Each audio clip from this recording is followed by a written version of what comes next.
What Rapid Combat Sports Network. You see the title, Jaime Mungia. He just did work against the man Ballard. I mean, you guys probably saw in the zone. Jaime Mungia defeated Ballard via stoppage. Interesting fight at first, but we all know Jaime Mungia is just on their level at this point. Is what it is, guys. Salute to Tigger who's in here. He has power. Not the man has power. Salute to not ski Tigger. The man has power. I'll say this: Jaime Mungia to me is the most powerful 160 pounder at the moment. He just needs to fight the competition, right? Chris, what you think about Jaime Mungia and his abilities? Undefeated, obviously, but who do you think he should fight? Who do you want to see him matched up against? As we just seen him fight a man in defeat. The man Ballard from the USA was undefeated by stoppage. Can you hear me? I can hear you, bro. Salute to John Blade, CCD. So, yeah, who else are we going to see in his division? Who are we going to see him fight? There's only a few guys that I want to see him fight. Like who? Like Charlo, Triple G. The top guys. The top guys. That's what we want to see. For the top guys right now. He won this fight. Who else is he going to face? Well, there's only these types of men that he has to face. Guys like Murata, guys like Triple G, guys like the Big Charlo. Salute to Iceman. Salute to David Salas. Salute to Will S. CCD. Salute to Tigger. Salute to Paulo, who's in here, is in the chat already. Salute to Iceman, obviously. I'm gonna go in. Javis is in here. El Hong Kong and TJ's Nations after party. Un chingon. Salute to Javis Bickle, who is in Tijuana. But like you were saying, though, there's only a certain amount of few fighters that we can see Mungia fight that we can see his ability being proven, right? And it's Triple G, Charlo, Big Charlo, as they would call him. Yeah, he should get the winner. Go in, bro. No, he should get the winner of Charlo. Sorry, not Charlo. He should get the winner of Triple G and Murata. True shit. That's what I want to see. I want to see Triple G or Murata. Line for me. Go in, bro. Yeah. I could hear you, Chris. Go in, bro. You're saying about Triple G and Murata, right? Yeah, I think he should get the winner of them. That's what I want to see too. To my friend David Salas in the chat, I do think William did what he had to do. He took him out. He finished him. My prediction was that he would finish him in the third round, and he did that. Right? He did look anxious to finish the fight, so that's why he took some unnecessary hits. But I do think he is on pace. We just need to see him again. It's Golden Boy. They need to up the competition. I do see Mungia beating everybody at 160. I've said this since the beginning of the week. I've been saying this for a while. To me, he is the best 160 pounder. These other guys, they're not separating themselves. Salute to Guido. Salute to Guido who's in here. Salute to Guido and Chicano Prophet who is in here. To me, they're not separating themselves. And I just think with the coaching of Eric Morales, as we've seen with the high guard, Jaime Mungia is proven. He's proven to be a learner and high IQ of boxing. The man is only 24, 25 years old. You know what I mean? Depending on what you believe. Devin Haney don't want no smoke. Of course he doesn't want any smoke. None of these guys want smoke with William Cepeda or Jaime Mungia, who is going to be put in. He's going to be put in with one of these guys coming up soon. I mean, he has mandatories and other types of things that will make this fight happen. You think Triple G is too old at this point for Mungia, Chris? I mean, yeah, like Triple G hasn't been fighting these dudes like top dudes in the division.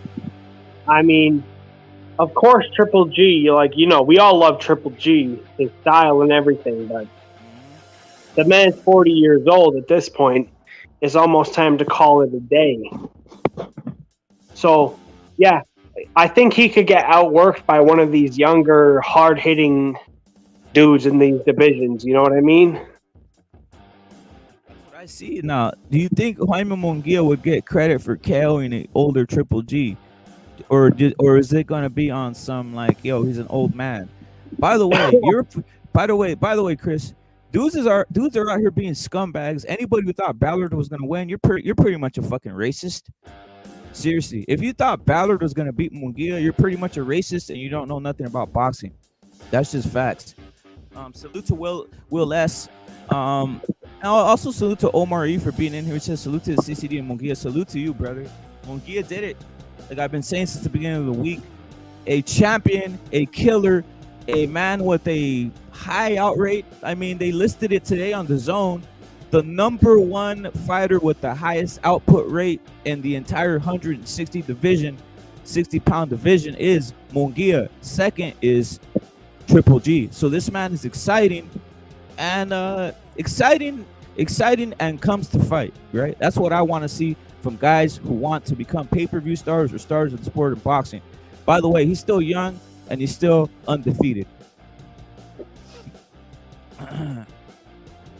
I don't want to see anybody KO Triple G. I think that's what it's coming to, though. I think that's what it's coming to. Chris, what you think about that? Triple G, brother, he's holding out, he's aging and all this stuff, and I think there is a lot of fans of Triple G that don't want to see Triple G go out like that, bro. Yeah, well, similar to Manny Pacquiao. Of course, we don't want to see the man get knocked the fuck out, but like, if he's still gonna be in the division, then he has to face the dudes, especially if he's holding a belt. True shit. So, you know what I mean? Yeah, man. So let me just in the chat, guys. I'm pretty sure most of you guys saw the William Cepeda and Jaime Mungia. If you guys didn't, I'm gonna tell you, William Cepeda finished his opponent, who was a stay busy fight, in the third round by stoppage. Right. Obviously Mungia the same way, finished by stoppage in the middle of third round, fourth round. Right. Now let me ask you guys something. Were you guys not impressed by Cepeda? I'm seeing a lot of Cepeda kind of like hate up in here. Not hate, but you get what I'm saying. Criticism of Cepeda. Were you guys not impressed that he went in to finish the man? Chris, I know the fucking shit you're watching is sketchy, but he did take a couple hits. And I could say that some people are criticizing Cepeda's defense. Is that a constant thing that happens to Mexican fighters when they always get criticized for defense when they're trying to finish fights? No, not always. It's not Mexican fighters that get hit, but like, if you don't move your head, you're gonna get hit. That's it. And he doesn't move his head enough. Like, if you're gonna be like a strong body puncher, you need to move your head. You know what I mean? Yeah. Like hit to the body and move out to the side, and then strike upstairs if you have to, and stuff like that. Observe this by Omar E. Salute to Omar E, my friend out here. Salute to Omar E. Salute to you, brother. He says Devin Haney called out Cepeda on Twitter for getting knocked down. What do you think about that? What I think about that, Omar, is Devin Haney is a cuck. Devin Haney lets other man fuck his wife.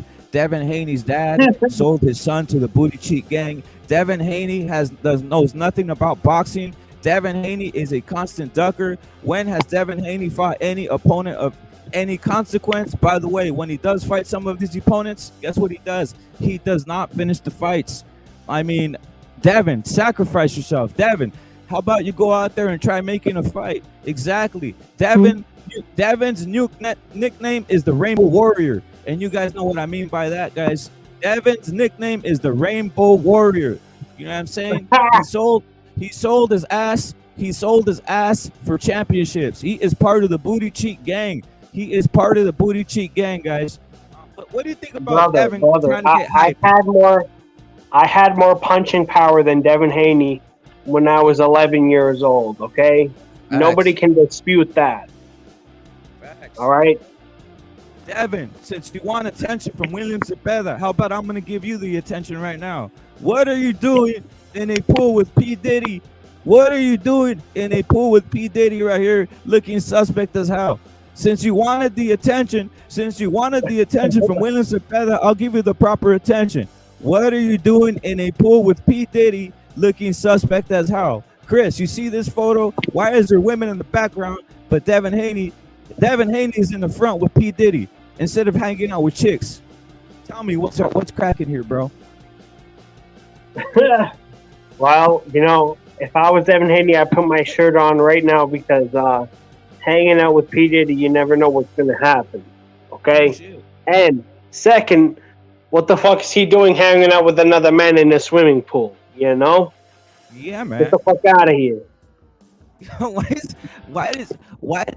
Why does Devin Haney have goggles, snow goggles in the pool, guys? Someone explain that to me. Devin, you wanted the attention. You wanted to take the glory away from Zapata. I'll give you some glory. I'll expose that you're part of the Booty Cheat Gang Alliance. That's why you have the WBC belt. You are a scumbag. Let a man who got glory today, let him get his glory. William Cepeda, you know what I'm saying? The man is a killer. The man has a 92% KO rate. William Cepeda all day, every day. Don't go on Twitter and shit on people. Period. Yo, rap it. You will be exposed. Rap it. On the real talk, though, fucking, I don't know how, like, Devin Haney gets on the fucking Twitter, he gets on the Instagram, he gets on the whatever. And then he talks shit about, like, what's going on right now. Like, who fought who, this and that. What just happened right now when he was sitting on his ass watching the fight the same as we were.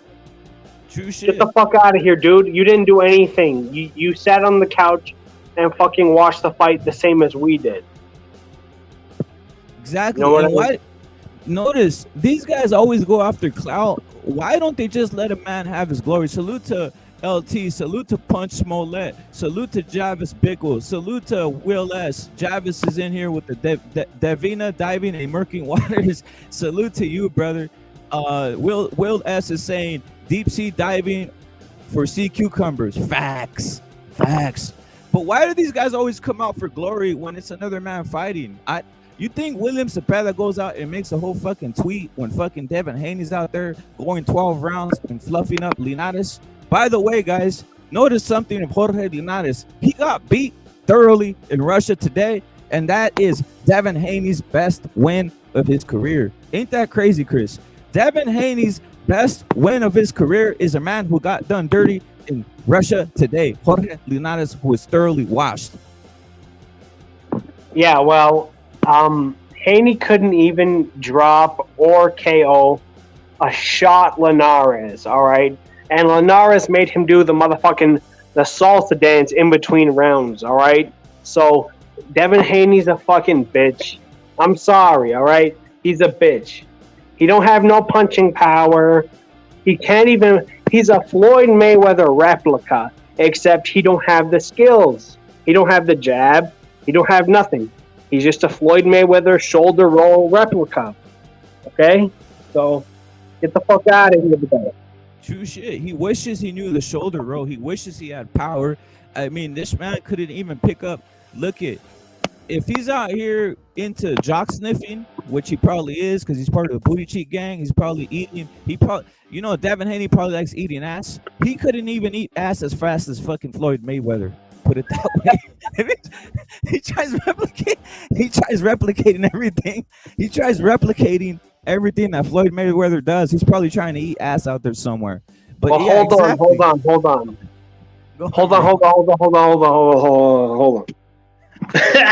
Floyd Mayweather got kicked out of every strip club in Las Vegas, so he had to start his own. Yeah, you know what happened? He started his own strip club. You know why he started his own? Why? You know why he started his own strip club? Because he said, because he said none of these strippers looked enough like blokes. He was filling them up. He was trying to pull their panties off and get a big old dong. So Yeah, he started his own- guys. Yeah. If you're ever in Las Vegas, do not go to Floyd Mayweather's bloke strip club. Okay? Yeah, you'll find surprises in there. You know what I mean? You'll find some surprises and shit. Floyd was like, yo, he hit up the strip club. He's like, yo, oh, these chicks are wilding, right? So he tried pulling her panties off and was looking for a fucking 10-inch dong. You know what I mean? He says, I'm out of here. I need to start my own strip club and find guys with 10-inch dongs. You know what I mean? So this guy's a full fruitcake. They are part of the booty cheek gang, brother. They sell their souls to get championship bouts. You know what I mean? Yeah. That's why fucking Devin Haney's dad is pimping him up. Yo, we got Puro in here. What up? What you up to, bro? What y'all think? Yo, Mungia's a killer. That's what I'm thinking. Yeah, I'm thinking that shit too, man. What? Yeah, Bro, like fucking beat the shit the living piss out of it. Did you get to see it? Did you get to see it? Did you get there Yeah, on I got time, to see it, bro. We got the fucking bees got here right on time and shit. bro? Salute. I'm gonna go on mute. I'll turn on the camera real quick so I can see. Y'all can see. Y'all can see. You can see the homie. Bro. I'm gonna go on mute. I'll be right back. I went to go get a beer. I'll be back. Go in. As you guys can see, the man Puro Sur Central in Tijuana, live from the Mungia fight. I hope he breaks out the light. I hope you go, ayo, Puro, jump, show the people the shirt, which is banging. Obviously, Chris, you got one. Salute. There it is, Puro Sur Central, live from Tijuana, Mexico, repping What Rep It Combat Sports with a beer in his hand. Salute to Puro. They got there all day. They got there all day, every day, guys. They got there all day, every day, guys. It's actually Heineken, man. It's actually Heineken. Heineken with the Tecate. With the Tecate. Fucking Heine, bro. But you don't gotta rock the What Rep It shirt, rocking the CCD. Facts. You don't know CCD, you don't know me and shit. Yeah, Hold on, let me go on mute real quick.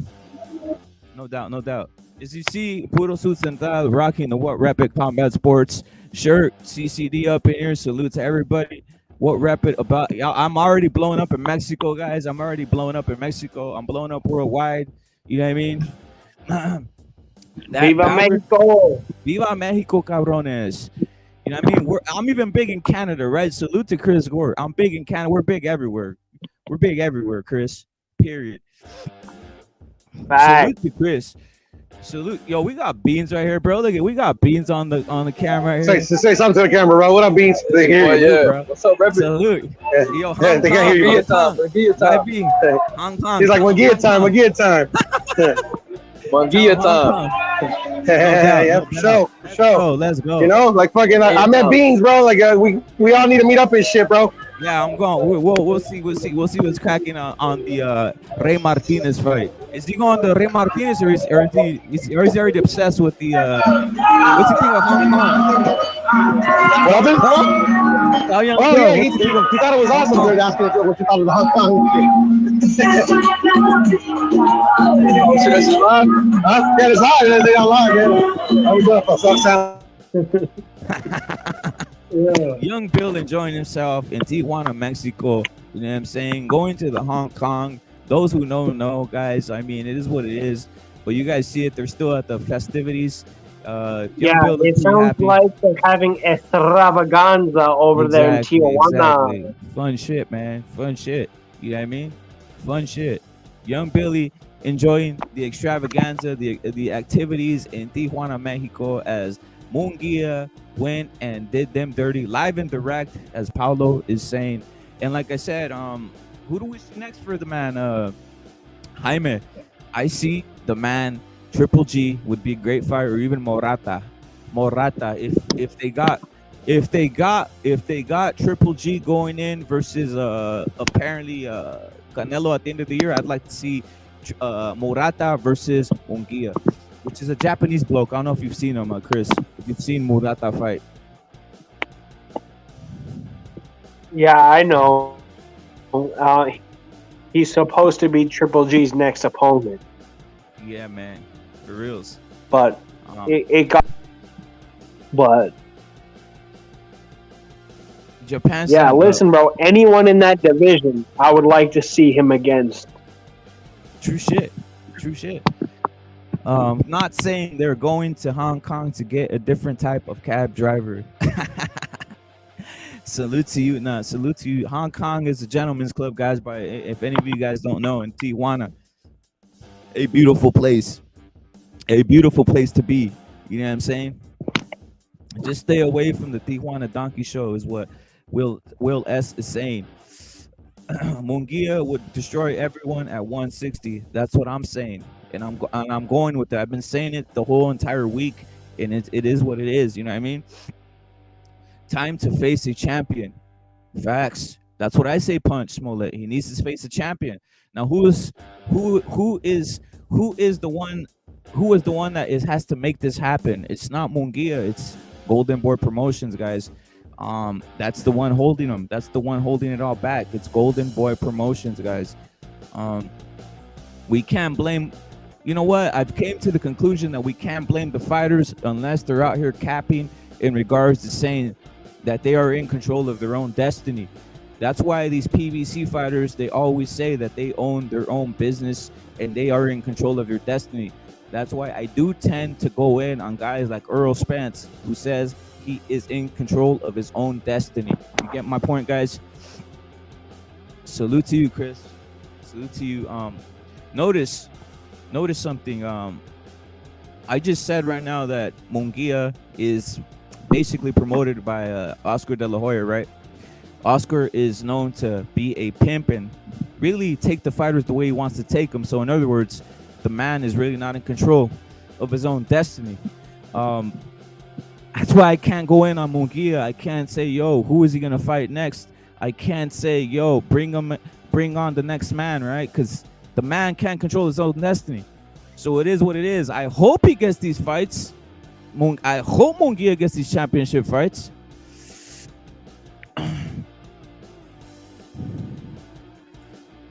Is Oscar about? He's about both, supposedly, right? He's about both the USA and Mexico. I'm going to that one. Omar, you gonna be there or what, bro? I'm going to the Julio Cesar Martinez fight. Salute to Omar E. You will see me there, live and direct. Yo, ref it. Did I hop off the thing for a second? Jump off, bro. Jump off. I got this, bro. Jump on the link if you want to click on it. You know what I mean? All right. So as I was saying, guys, I can't blame these guys for not being able to make the fights. You know what I mean? The ones from Golden Boy. Now, PVC, I can go in when they're telling me post-fight that they run their own business and all this shit, right? Earl Spence says he controls his own destiny. Is this true or is it Al Heyman? I don't know. But if he's saying it out of his mouth, I'm going to believe him. So why hasn't he made the Bud Crawford fight? You see what I'm saying? If Mungia was running his own destiny, I would be going hard on Mungia to make these fights. But we all know Golden Boy runs Mungia's career. He could say whatever, but that's what's happening there, right? I do hope Mungia does get Murata, and like my friend not saying, can Mungia beat Johnny Beck? That'd be interesting. That'd be a war. That'd be a high volume affair, right? I don't know. That's a hard one. That's a 50-50 or not. That's a 50-50 to me because I like Johnny Beck's style, right? But right now, I'm not capping. To me, Mungia is the best in this division. He just needs to fight the guys. And let's keep it real. These guys are older now, man. Mungia's 25, 24 years old, right? These other guys are what, 32, 31? Triple G up there by 40, man. This is a young man's sport. Salute to Omar E. Salute to Knockout Ned. Salute to you, bro. Tony Key says he's going to be at that fight. I believe you, Tony Key. See you at the fight, Tony Key. At the Ramirez fight. No doubt. Omar E. says he has to work that day. But if you guys want to meet me at the Rey Martinez fight, I will be there. Easy to spot. You know what I mean? Easy to spot. The one with the What Rep It Combat Sports shirt. You know what I mean? So if you have something to tell me, you can see me there and say, "Yo, fuck you." You know what I mean? It's simple. Yo, fuck you and your takes. How about you could say whatever you want, but see how that goes, right? But if you want to salute me all day, because it's better to have me as a friend than an enemy. I'll tell you that. Zepeda knocks out the pillow-fisted Devin Haney all day, every day. No doubt, Will S. I'll see you there proper. I might hit up the Will S. I might hit up the what do you call it? The Virgil Ortiz fight. I know Knott's up in that area too. So I might hit up the Virgil Ortiz fight and shit. You know what I mean?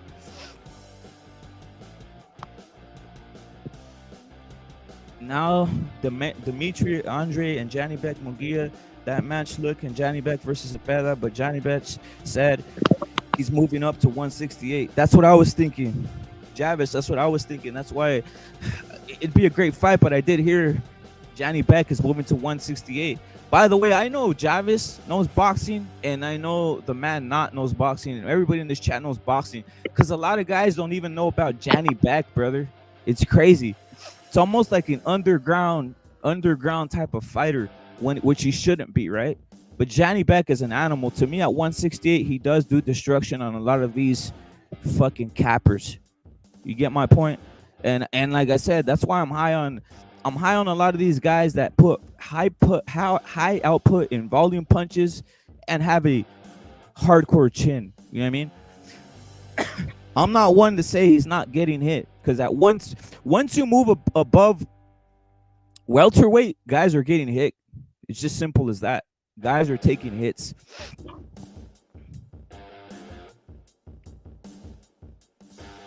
Yeah, KO over Gonzalez. Johnny Beck is that Chinese dude. Nah, he's in Uzbekistan, or he's in Uz. I'm not gonna lie. He's in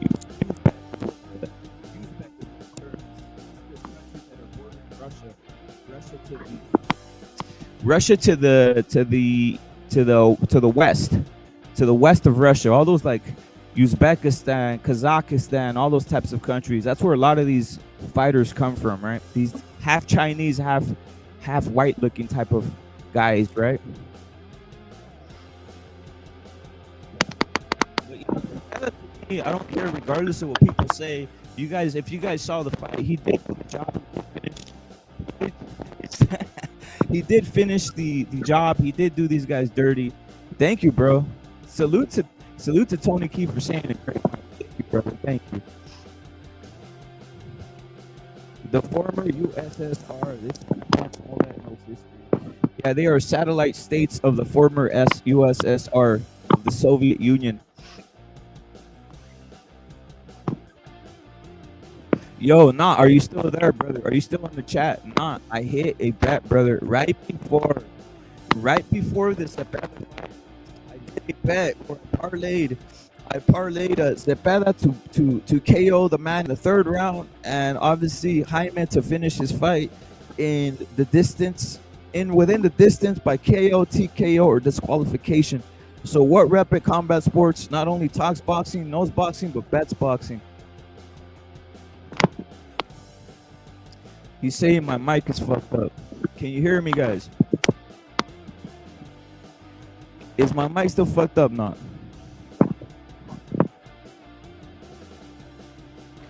Is my mic still fucked up?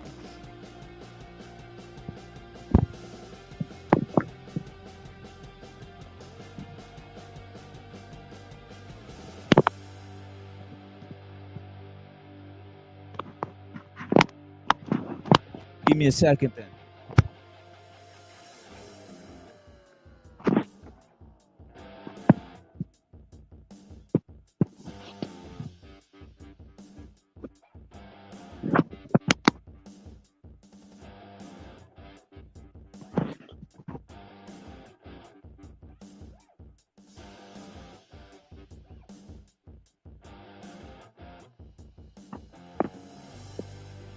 Guys.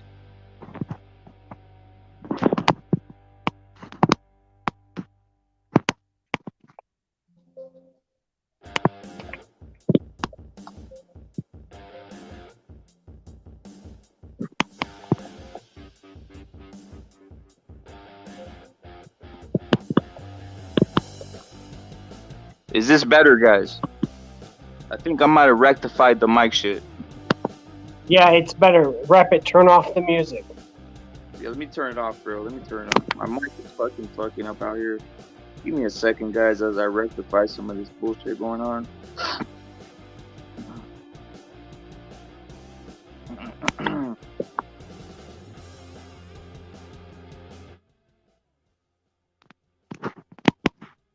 There it is. There it is. You know what? Sometimes you get mic issues up in this joint, but I rectified it, I believe. Fixed, no doubt, no doubt. As I was saying, I don't know if you heard it. If you heard it not, I did a bet right before William Cepeda fight, brother. I did a bet where I bet William Cepeda to KO in the third round, KO or finish in the third round, and Jaime Mungia to finish the fight, right? Within the rounds, right, which would be TKO, KO, or disqualification. I got that, brother. So I have to pat myself on the back. Salute, salute, salute. Was that shit crackling? How long was that shit crackling off for, Chris? From what you heard on your side, bro. Thank you to not. I could hear you a little bit, but it was crackling in and out for a couple of minutes. Thank you to not. Thank you for everybody for telling me that. Tell me right away if you hear some shit like that, because on my side I can never hear what's cracking. You know what I mean? No, it was the music, bro. That was it. No doubt. Nigga Night, if he's out there, jump on, guys. Like I said, I let anybody on the panel, and especially haters. I don't care, man. The haters can come all day, every day. Usually it's haters of, I hate to say it, Mexican fighters. I don't know why that happens. Yeah, Nigga Night is consoling Khan. Is consoling Khan for real. But technically, guys, I'm gonna go into this. You guys want to keep it boxing real quick. Let me tell you guys, technically, I don't see a better technical fighter, and I'm saying it, this might trigger you motherfuckers, but I like Mungia's defense better than Charlo's defense, period. I like Mungia's defense better than Murata's defense. Murata sometimes has a tendency to keep to drop his guard, and as we saw with Charlo, when he fought this, what's the name of this Mexican cat he just fought? Montiel, right? He wasn't looking like he was captain all defense to the bank, right? He was leaving a lot of openings for Montiel to capitalize, right? So please, let's stop capping and stop talking shit about Mungia's defense. I think he has rectified most of that. And again, this is boxing. You are going to take some hits when it comes to boxing, especially at the 160-pound division. I mean, you cannot outslick your way to a 160-pound title or pound for pound type of man at that division. Just look at Andre, guys. Now that's a heavy one. Yeah, I mean, Mungia, I mean, who is gonna challenge Mungia at this point right now? I think he's the best in the division, even above Triple G right now and Charlo, because who is gonna challenge him right now? Nobody. Right. It's pretty much that simple. Nobody's gonna challenge him, bro. Nobody's gonna challenge him, and again, who wants to fight him? I don't think anybody's gonna want to fight him. You notice a lot of guys say this guy's getting ducked, this guy's getting ducked, this guy's getting ducked. Well, at some point, I'm gonna have to start going, guys are ducking Mungia, because he is a dangerous fighter, and he does fight. He does fight on Golden Boy Promotions, which many cannot make. Well, he does. Golden Boy will make business, but you need a partner, right? The promotional company notorious for not making business is PBC. And who's on PBC? Charlo. You know what I'm saying? Deverchenko, all these guys. Adames, another 160-pounder, right? Yeah, I mean, I heard a lot of talk about Mungia is going to get knocked out, this and that, but, well, who's going to come and do it? I mean, talk is cheap. Who's going to come and do it? You got to come and knock him the fuck out, but Mungia is going to keep on coming. He's going to hit you to the body. He's going to hit you upstairs to the head. So Mungia is not no fucking joke, you know? Bro. He's not. What do you think about Mungia beating Benavides? Aren't they in different weight classes? They are, but as you saw, people were making a big deal out of Mungia missing weight at 160, saying that he needs to probably move up. Some people were saying that. I mean, shit.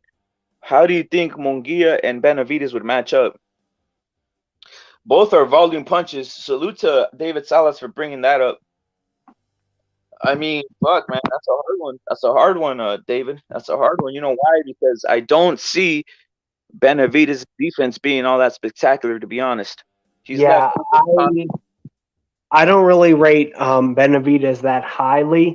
I think when Benavides beats his opponent, he mostly uses his size and stuff to he opposes his size on his opponent very well. I'll give him that, but when he's fighting someone at eye level, when Benavides is fighting someone eye to eye, I want to see how he does then.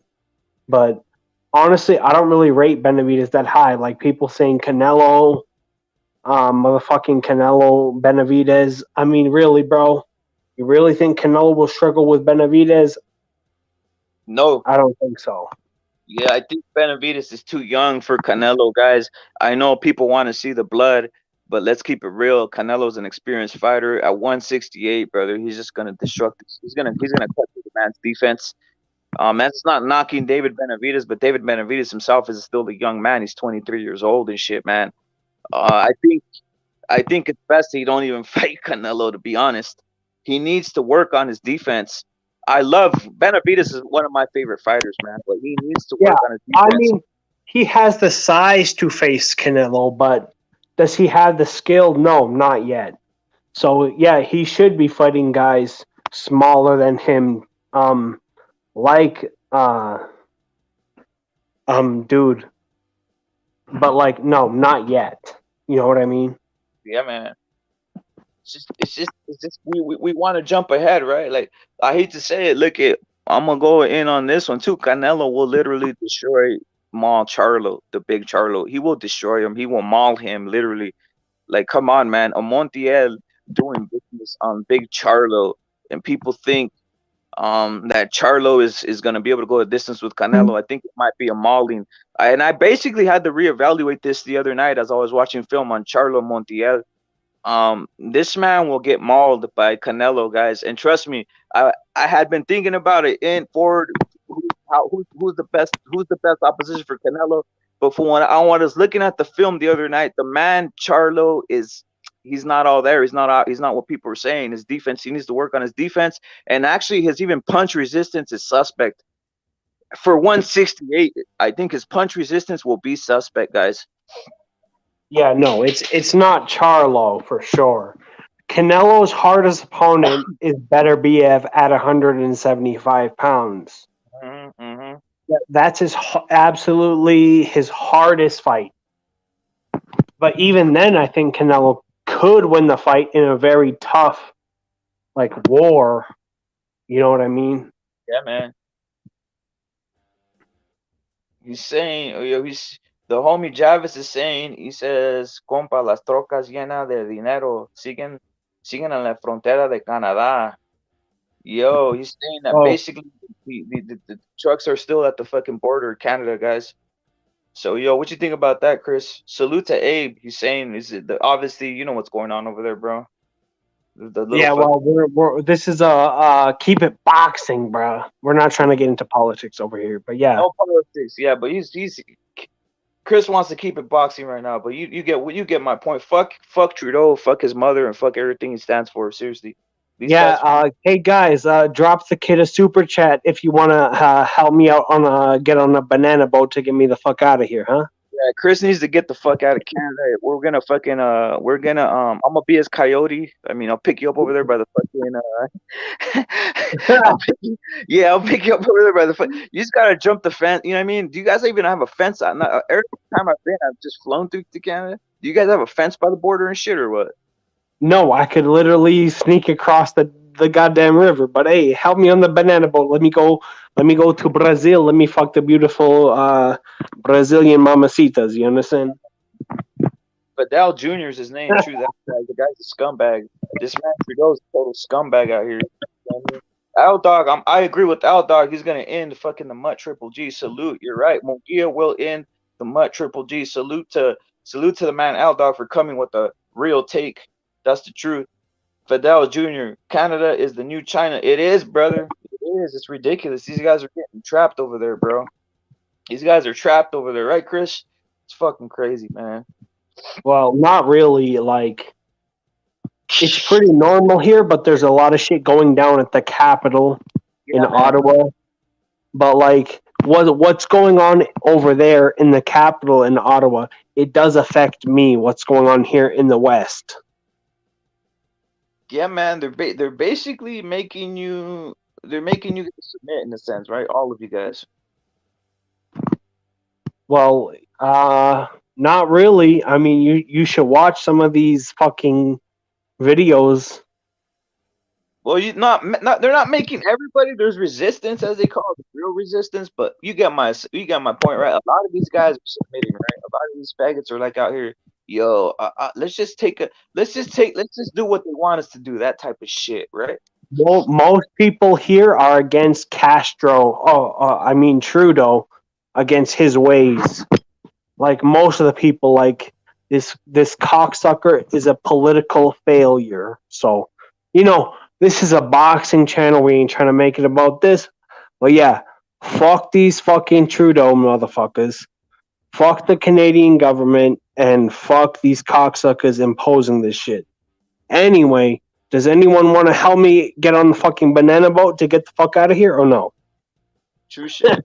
Well, we'll start a GoFundMe but fuck Triple G, fuck Charlo, and fuck Andrade, as Al Dog says. I 100% agree with everything that Al Dog says. Rob Ford is Chris Farley. Yo, they already killed Rob Ford if I don't believe. You know what I'm saying? You know what I'm saying? Salute to Tony P saying Cash App. Yeah, Cash App me for your gambling is expensive. Shout out to Trudeau is what Al Dog saying. He's part of a Al Dog saying salute to the Trudeau who's out who's out here with his dictatorships, brother. You know what I mean? Yeah. Shout out to the niggas donating to the Cash App. I need to feed my whiskey funds, brother. What you drinking on? What you drinking on right now, Chris? I'm drinking some Jack Daniels, some Jim Beam, some motherfucking Coronas. Heard it. Support this man's ventures here, man. You know support my whiskey habit. Okay? Exactly. Support. Drop the kid a super chat to what rep it, and you'll be doing us a favor, okay? Do your favor, motherfuckers. Jump on the panel, you jump on the panel since you got some shit to say, because I know you kind of rate Mungia. Al, jump on if you want to. I know you kind of rate Mungia a little bit. Not so.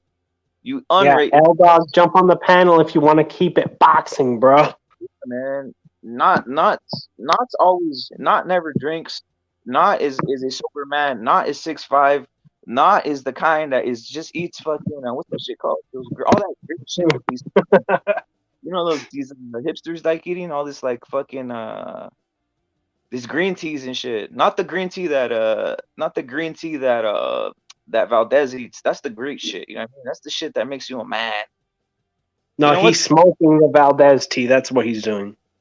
I love Valdez tea, man. These guys are out here hating on Valdez tea and other forms of meat. They're tripping, man. Facts. If you ain't tried Valdez tea, well, I don't know what you're doing with your life. Exactly, bro. You know what I'm saying? You put the tea on, you get yourself a nice Mexican steak and shit. You know what I mean? You know what you're doing. You know what you're doing, Chris. As you're right now with the steak. You're right there with a nice Jack Daniels. You know what I'm saying? Like a real man. Yeah, you drink your Valdez tea with your Canelo steaks, and you drink some Mexican whiskey with that on the side. Facts, man. Facts. No green tea, no life. That's what I say, bro. No green tea, no life 24/7, bro. And I like my meat. I like my meat with extra clenbuterol. I don't give a fuck. I love it. I like staying rip. You know what I mean? lean and rich and hung like a horse. So you know what I mean? I need my meat with clenbuterol and all that good shit. Yo, matter of fact, if my meat doesn't have Cambuterol, I say go fuck yourself and get me a new one. Exactly, bro. I say I get the fucking. You know how they have they have salt shakers that say salt, pepper shakers that say pepper. I go to the third fucking shaker. It says clen. You know what I mean? I go to the third. I go to the third shaker that says powdered clen, and I just put it all over my fucking steak. You know what I'm saying? That's how I do it. Jamba Juice is fire, bro. Jamba Juice is fire, no doubt, bro. Jamba Juice is fire, but you do have to look both ways when you're drinking it. You know what I'm saying? Because you might be like, they might say you're a fucking fruit motherfucker, right? That's the one. You gotta like drink Jamba Juice like in the closet. You know what I mean? I'm just playing with you, Punch. I'm just playing with you, Punch Smollett. You get what I'm saying? Yo, you know what? Valdez isn't Asian. Valdez is not Asian. Not, you know what I mean? Valdez is not Asian. You know what I'm saying? If Valdez was Asian, he sure as hell would be eating tiger paws, rhino steaks, and all this other weird shit that these motherfuckers eat. Not Asian, Chinese. The Chinese from China, from communist China, guys. Those guys. Yeah, I mean, fucking Valdez should be drinking tiger blood. Well, we don't hurt cats on this channel, so you know we like cats on this channel, so no mas to that, nigga. Motherfucking. Anyway, Valdez. What else is Valdez doing? Valdez is gonna KO this fruitcake. By the way, I got 250 with the homie Delete the Leader out there. 250 on Valdez to KO the fruitcake ass Shakur Stevenson. I got that on deck. And I got various other bets on this internet streets and shit. You know what I mean? I pay my bets. I pay my bets, bro. Good shit. I think fucking. Listen, bro. I don't root for nobody that doesn't have power. So obviously, I'm rooting for Shakur to lose because I don't think he has the power to stop Valdez at all. And I already seen Valdez. He knocked out a bigger opponent and shit. Valdez knocked out the bigger guy.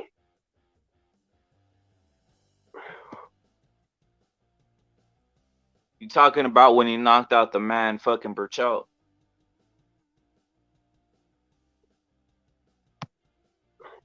Yeah. He did end Burchell. He did earn it.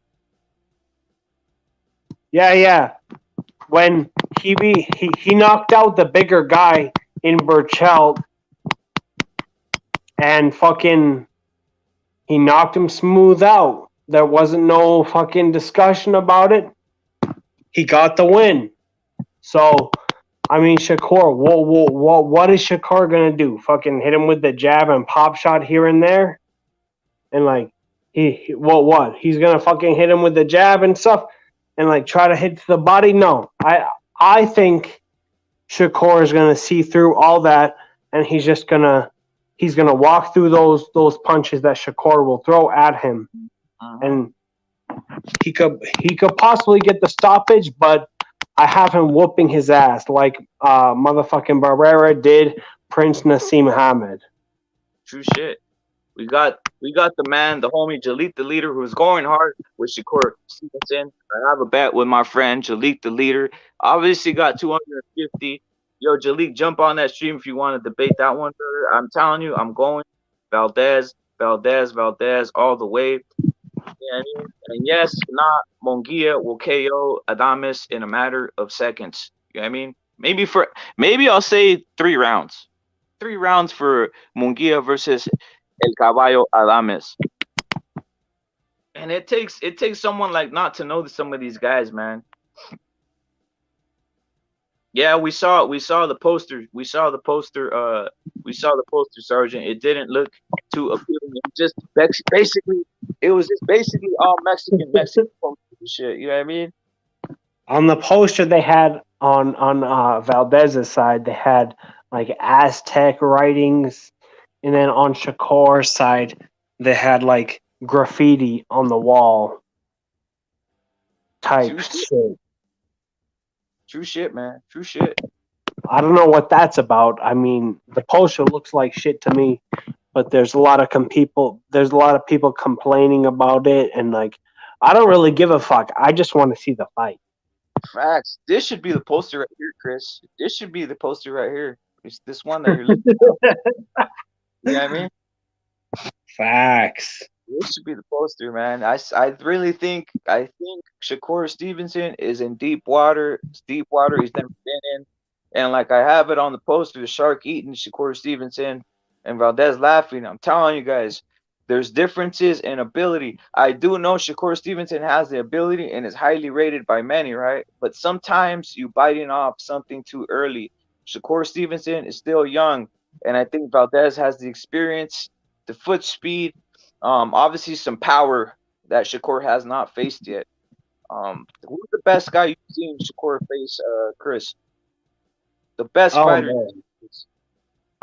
Dude, I haven't really watched too many Shakur fights, but like one time I seen Shakur and he looked pretty good against this Puerto Rican dude. Most people will call him a bum, but he looked pretty good. Shakur was like hitting to the body and then hitting upstairs and stuff, but like the dude wasn't firing back. And I don't know, that's kind of like a smoke screen. And I feel like for me, I always like root for the underdog. And like I feel like Valdez is being the underdog in this fight. And like I feel like he can punch his way through that. Like just if the fight goes to a decision, I think Shakur will probably win it. But Valdez just needs to like see through all that smoke screen bullshit that Shakur does and just hit him on the fucking chin. I mean, it sounds easier than done, but that's what he's got to do. Just hit this motherfucker. If I was Valdez's coach, I would say aim for the chest, and you might hit the head. You know what I mean? Yeah, man. Aim for the chest.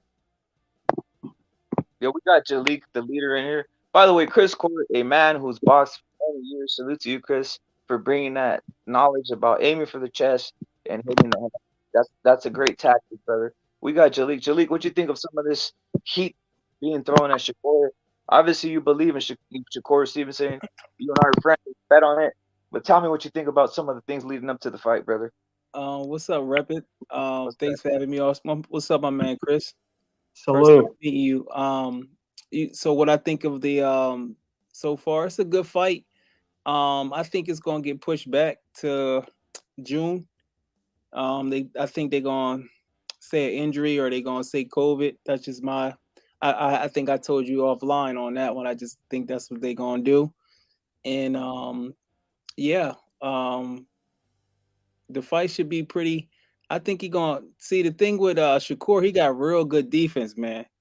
And he's southpaw, so that alone is like it's hard fighting somebody. It's like when you go to the range. If you got moving targets, is one thing, but you got somebody that's not letting you sit them. It's very frustrating. He don't got a lot of power, but what he does better than Devin Haney is he break the guy's like will and fight down, kind of like how Lomachenko though got a lot of power, but he be scoring late knockouts. You know what I mean? And he go to the body consistently, so that makes a real big difference in fights. But he doesn't have a whole lot of power. But it's better to sometimes have a boxer if you wanted to manage him to have a guy with less power, because those power punchers, man, I don't know, they just start relying on their power. But it is an excitement thing, so it's a way for him to be exciting, and it's harder when you don't got power. I ain't gonna lie, but I think it get pushed back to June. You're the first one to say that. I got to give you credit, brother. You've been saying it's probably going to get pushed back to June, brother. Yeah. Can you tell people why you think that?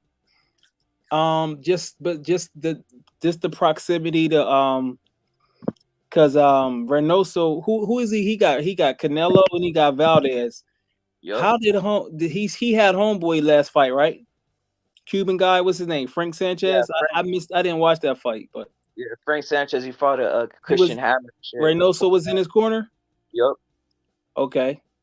So the proximity to April 30th is a week, which usually, because we all know that Canelo is his hierarchy. It's the hierarchy system. So Canelo's first. So all his attention is going to be on Canelo, whoever he's going to fight, unless they push Canelo fight back. If they can't going on with us. So the combination of how close it is to the Canelo fight, and I think Oscar is going to try to get more time to prepare for it, because I'm going to be honest with you, bro. He don't really sound too confident. He said, I'm going to try to win. He was like, I was like, bro, you better say you gonna win. Don't be saying I'm gonna try to win, man. Shit. I don't know, man. But I just think can I say something about Valdez real quick? Mm-hmm. In his last fight, like, you know how he popped for the green tea or whatever? Yeah. He looked a little bit nervous, like he was very stressed out. Yeah. Stuff. So I noticed that too, bro. He didn't look so good against. We can't tell Rep it down. We don't want him changing his mind. No. Yo, I'm out here. Yo, I'm not gonna lie though. I'm out here on an island. Me and like puro suits. We're the only ones throwing money. Win, I'll tell you. I'm gonna be honest with you. If he win, and bro, I'm gonna have to give Reynoso. I'm gonna have to give Reynoso training. I'm got to. That's like, man. Like I said, if it's one thing to beat a guy, but we beat somebody with real good defense, that's kind of, you know what I'm saying? That's very, even Canelo, he's not easy to hit, you know what I mean? So people think they just gonna go in there and hit him. It's not as easy as you think it is, man. And then they firing punches back at you too. You know, nobody want to get hit, even if you don't got a lot of power. Every time you get hit, that shit hurt. It ain't like no Paulie Malignaggi punches. It hurt, especially when they go to the body.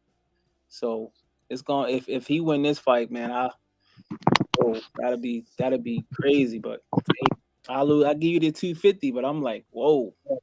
Hold on. Let me finish. So like I noticed in Valdez's last fight against the Brazilian dude, he looked a little bit like he looked a little bit nervous or like uncomfortable. And I noticed he did an interview with ESPN, and like, you know, when he popped for the fucking the green tea or whatever. Mm-hmm. Like, doesn't it make sense for them to push? You could tell. Hold on. You could tell he was a little bit stressed out. So I understand in that last fight that wasn't his best performance. You know what I mean? Yeah, you're right, man. Boxing is mental. So, for a manager, Espinosa is probably gonna be like, yeah, just push it back. I mean, that makes sense to give him even more time, you know. And that's what it makes sense, because, like I said, boxing is a mental sport. If he's still worrying about that stuff with what's his name, Consejo, I think it's Robinson something. Yeah, that's not gonna help, and that's actually gonna hurt him. You got to put stuff behind. It's like in football, you get burnt with you're a cornerback, you get burnt with a couple touchdowns. You can't keep dwelling on that, man. Or if you're a quarterback and you throw the interception, you can't keep wearing. I'll throw an interception. They're gonna light you up. You gotta have a short memory. Yeah, well, it remains to be seen in his next fight. Yeah, we don't really know. Yeah, we gonna see. They know, so Jim, that's all we really know. You know, I hope he's training hard and shit. It's gonna be a good fight. Yeah, he gotta work, because I know what Shakur is gonna do. He's not gonna let him set his feet to punch. Shakur defense is real. His style is like real basic, to be honest with you. He's gonna use his feet to get out of the way. He's gonna be right in the pocket. He like to throw those straight lefts to the body, use his jab, and just get out of the way. Now, if homeboy come with a good pressure plan, if he come in with a pressure style and concentrate towards Shakur's body and prevent Shakur from clinching, because y'all know that Shakur is great at clinching already, right? Like Andre Ward, you know that, right? Yeah, that's so if you don't know how to prevent him from clinching, then that's you're gonna be messed up in the game, bro. He mastered that already. Well, I don't know if I say master, but he's good at it already. So that's why I said I want to see how somebody put pressure on him and they don't allow him to clinch, where they force him to fight, or if he get tagged with a shot. We haven't seen that yet. So I mean, shit, Oscar could crack him with something, but he also gonna have to. A lot of fighters that got nice left hooks, they don't know how to throw it against southpaws. So if he master how to land it, they just don't know how to land it. Not too many fighters know how to land it on southpaws. This is, you got to throw it a little different. So if he do, then that's gonna be something. Yeah. So what do you so Jalik? I know what you think of Shakur in regards to all that. I mean, a lot of guys are thinking that, right? They're thinking, how is this man even? How is Valdez gonna land a punch? Like you mentioned, the hook, the left hook, right? For southpaw, it's hard for. Yeah. What do you think? What do you think is Shakur's number one thing to stop Valdez? What's he thinking when he sees Valdez in regards to some of the fights he's seen? What would you think? You mean what you think? Yeah, Shakur what is he worried about?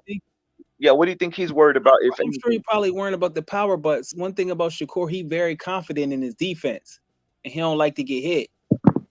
And I haven't seen him take up too big of a shot. I don't know if he got a chin, but I ain't never seen him get hit. So, yeah.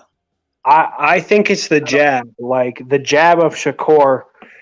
Shakur will try to keep him at bay with the jab. That's all he do. And if he can't do that, then he's probably in trouble, because Valdez will be throwing left hooks to the body and right hooks upstairs and stuff. But if Shakur, with that southpaw stance, can keep the jab in his face and stuff like that, and he can get away from it, then that's pretty much what I think. Shakur got good stamina too. I don't see him getting tired. And like you say, nobody really make him get out of his comfort zone. You know what I mean? So that's what I'm thinking. But for if I was on Team Valdez, I would definitely have him come in with a nice jab as much as possible. And sometimes with fighters like that, you gotta you see what Madonna did with Floyd. He gonna have to do stuff like that. And what Salido did with Lomachenko, sometimes you gotta just go balls to the walls and throw your jab and just say, because if you give him time to think, it's not gonna work, man. He's gonna have to take Valdez will have to take risks to get at Shakur, because I don't think Shakur will want to engage that much, bro. Maybe Shakur will throw a combination here and there, but then he'll be in and out, and Shakur will have to time that with with a left hook or a big right hand or a power jab. You know what I mean? Yeah. So what you thinking, Rep It? All right, what I'm thinking is this, right? Interesting. You brought up the name Salido, the man Salido versus Lomachenko, right? Lomachenko hadn't faced that type of thing where someone gets roughhouse him. I do believe Valdez has the ability to roughhouse, and just look at a lot of people never even I had seen it, but I never thought of it into the equation. As you said, Shakur can hug and punch, right? Exactly. Yeah. So I had thought of it the same thing. A lot of people don't know that Valdez can get very Salido red. Like he's been trying to do all this other type of Cuban boxing style, which he was schooled in, by the way.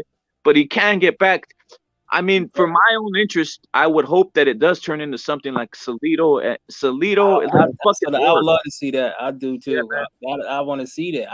I like these guys to be challenged. I want to see Shakur really. I don't like to see no blows. Real, I like to see if you blow them out, but I want to see overcome some adversity. You know what I mean? Yeah. No, this is almost like a 50-50 fight. Yeah, that Salido done it on that one. I don't know if you remember Salido against Wama twice. He wasn't the favorite. He knocked him out twice in Puerto Rico. So you gotta have a game plan, but at the same time you can't let Shakur think too much. You got to get him out of his comfort zone. One thing he is he likes to play the role of a villain in a way, and he's very confident. So you got to take his confidence away. And does anybody know who the referee will be for that fight? That's what I was about to go into. we don't know. Who And does? Because if the referee allows the clinching and stuff, then I would probably favor Valdez. If he allows the clinching or don't allow the clinching. If the referee allows the clinching, I think I would favor Valdez on the inside. You want Shakur to clinch? Thought you said you was going for Oscar. I'm not going in for anyone. I'm a boxing fan. Oh, I thought you said. I thought I heard you say you. I thought didn't you say you want Oscar to win? Oh, okay, I thought I heard you say that. No, I think I'm an Oscar. I don't know if even Chris has even picked the fight. Oh, okay, my fault. Because I had just came on. I thought you wanted Oscar to win. Yeah, okay.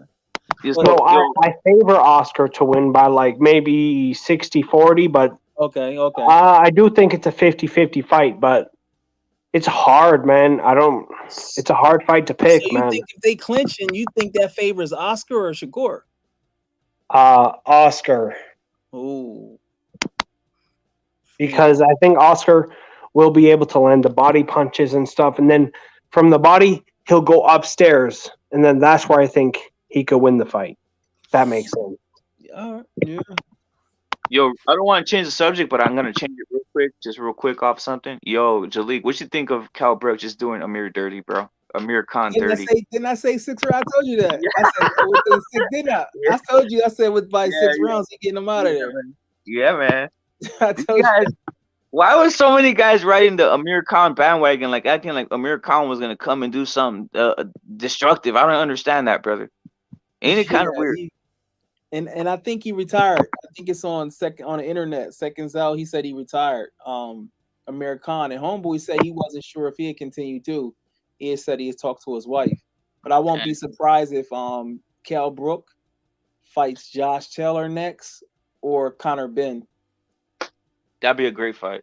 Yeah. Cal Brook. It's still a big fight. I heard he made great money for this fight, and he got that new promoter, boxer or whatever. He worked with Sky Sports, but yeah, that dude.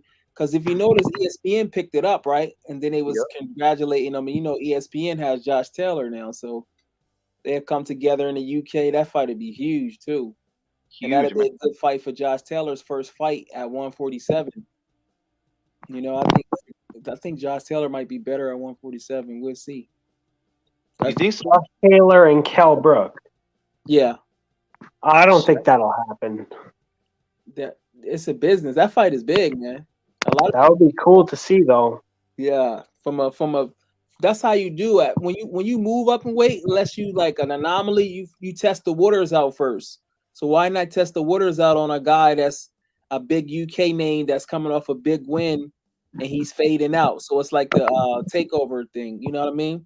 Yeah, no doubt. But yeah, so for me, I would like to see if someone just got undisputed, I would like to see him stay at the weight for a little bit. Because everyone wants to like move up in weight after they get a big accomplishment like that, like undisputed or whatever. They always want to move up in weight. I would like to see like a dominant champion at one weight, like even Canelo. If Canelo would stay at 168, that would be cool. People always moving up in weight. You know what I mean? Who do you want to see him fight at 140, Josh Taylor? At 140? Yeah. I don't fucking know, man.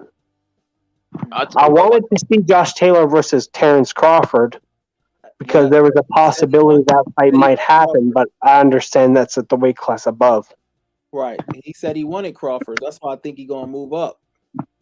Yeah, and he's big for the weight class. He's like 5'10". Yeah, he looks a little drawn out at the weigh-in sometimes. But then I heard a recent interview. He said if he wanted to, he can make 40 for the rest of his career. So maybe I don't know. I don't know. They saying stuff sometimes. Yeah, man. At 40, at 140, I would like to see him fight Chon Cepeda. If Chon Cepeda stays active, right, or stays in okay. Yeah. Is that Jose Cepeda? Yeah. Yeah. That's a good one. The Mando. So if he stay at 140, then you know they're gonna make that fight. That'd be a great fight, right? He almost WBC Mando, yeah. Or About even Teofimo wanted to fight Taylor at the 140. Yeah, that's that was before the ass whooping. So yeah, you got 4 belts. That's the advantage of having 4 belts, though. You got, even if you're not a big name, they gotta come see you. So ain't nobody else can fight. Really, you kind of like got leverage in a way. I'm gonna ask you something, Jalik, in regards to Shakur, going back to Shakur Stevenson and shit like that. You think his coaching is there, bro? Yeah. Yeah. He's a great amateur and shit. He lost to Robiesi. Robiesi is fighting on Saturday. I'm gonna check him out. The Cuban. Yeah, 2-time gold medalist. But I think Shakur has surpassed him in the pros. You know what I mean? So, but yeah, his coaching is there. His I think his grandfather Wally. Yeah, I think his coaching is there. The things I haven't seen from him is how he handles pressure. What's going to happen when he can't clinch in his chin, basically. That's what I want to see. The chin, and obviously deep waters. The deep waters. I mean, with Shakur in his last fight against Herring, I mean, dude, Herring was ready to go. Herring was ready to be knocked out, and Shakur, he couldn't really put the stamp on the fucking the thing. You know what I mean? Like, he couldn't knock him the fuck out, but he did show a lot of good skills and stuff. And didn't Andre Ward used to be his manager? Not trainer, but promoter or something? His manager. Yeah, I could see a little bit of Andre Ward in Shakur. That's what I was telling you. You remember Andre Ward know how to clinch his ass off. So yeah. Andre Ward. And he's strong too, so that they be stronger than they look. You see Shakur with snack now. Look, he gonna be super. We'll see. So if Valdez tries to clinch Shakur will like try to get the fuck out of it. Maybe throw a cheeky little elbow, and then in that southpaw stance, like you know what I mean. He gonna swivel around. He not to move his body around. He got some vet moves in there, and then he gonna go he gonna go to the body.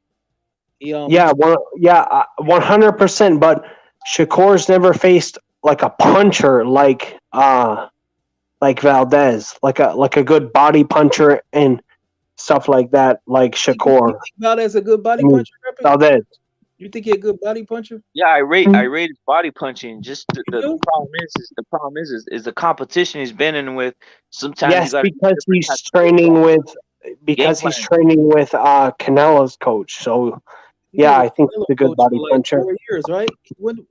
He been with Canelo coaching. I remember like when he fought Lopez, people was like, man, he wasn't looking too good. He's like, he might leave Reynoso, and then he put it together against Miguel Burchett. So, and I was at 126 too. That was another thing, right? Like when as I see him escalating in weight, at the 130, I think is his best division. He carries power more. He's more filled out. 126, he looks like a figure out of a. You know what I mean? Like, you sure that was at 120? I thought that was at 130. No, the Lopez when he fought. Okay, I know he got dropped. Okay, I thought that was at one. Okay. Yeah, that was at 126. So remember the whole thing was Shakur saying that he's been chasing Valdez at 126. He was 30, now 130 is finally getting him. Is what you know what I'm saying? So that's the whole thing, right? I do rate his body punching. And matter of fact, Jalik, I've been saying this. I've even been dreaming it. I don't know what it is. It's on some shit where you envision it, but I've literally been dreaming and seeing Valdez left hook to the body on Shakur Stevenson and dropping him in the later rounds. Wow, that'd be seriously. And I've been envisioning it. That'd be impressive, bro, because I don't see it. But if he proved me wrong, I can't doubt him no more. Yeah, that'd be impressive if he do that. I'm not even gonna lie. You know how Canelo, like, he fakes, throws the punch to the body, and then he throws it upstairs, the left hook. Yep. Mm-hmm. Like he did to Triple G. Mm-hmm.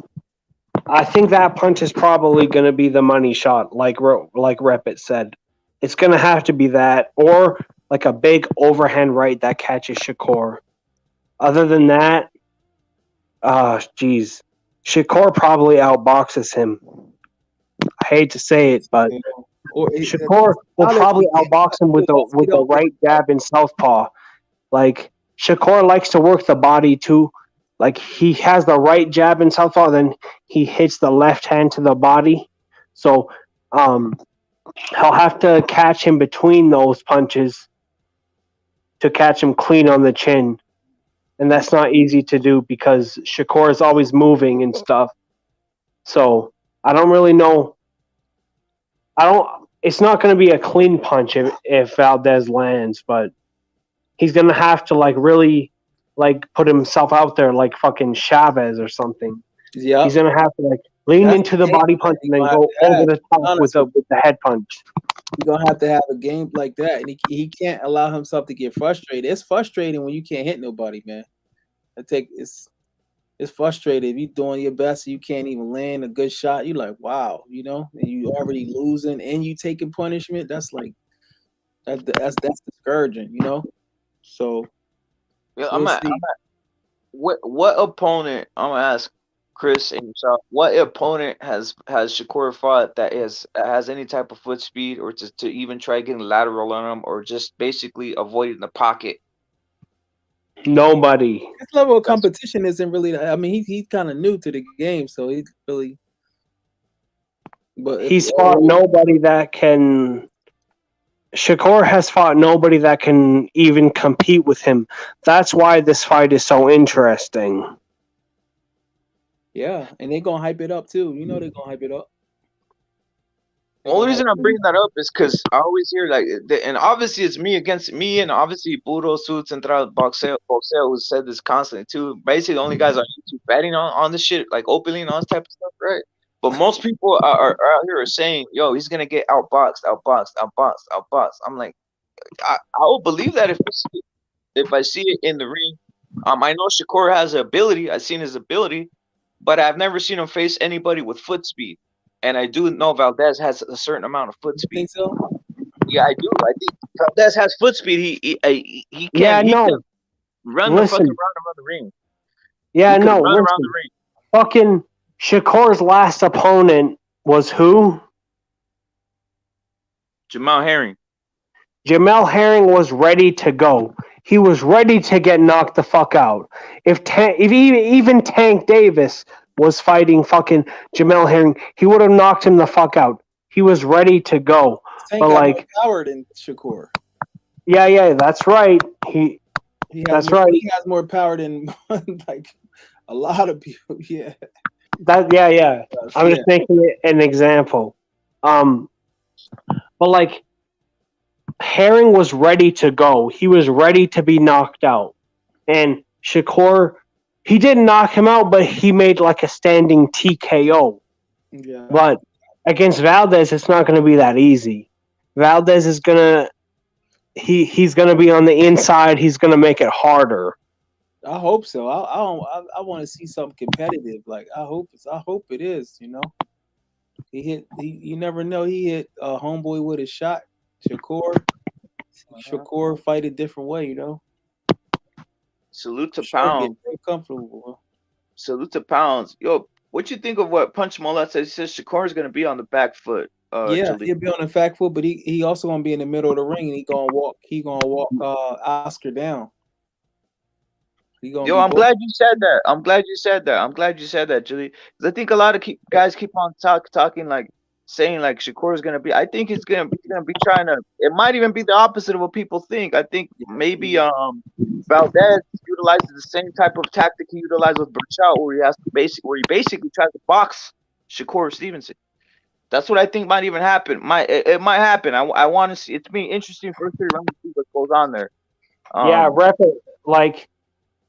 Let's not pretend Valdez can't box at all. Okay? That's what a lot of people assume he can't box.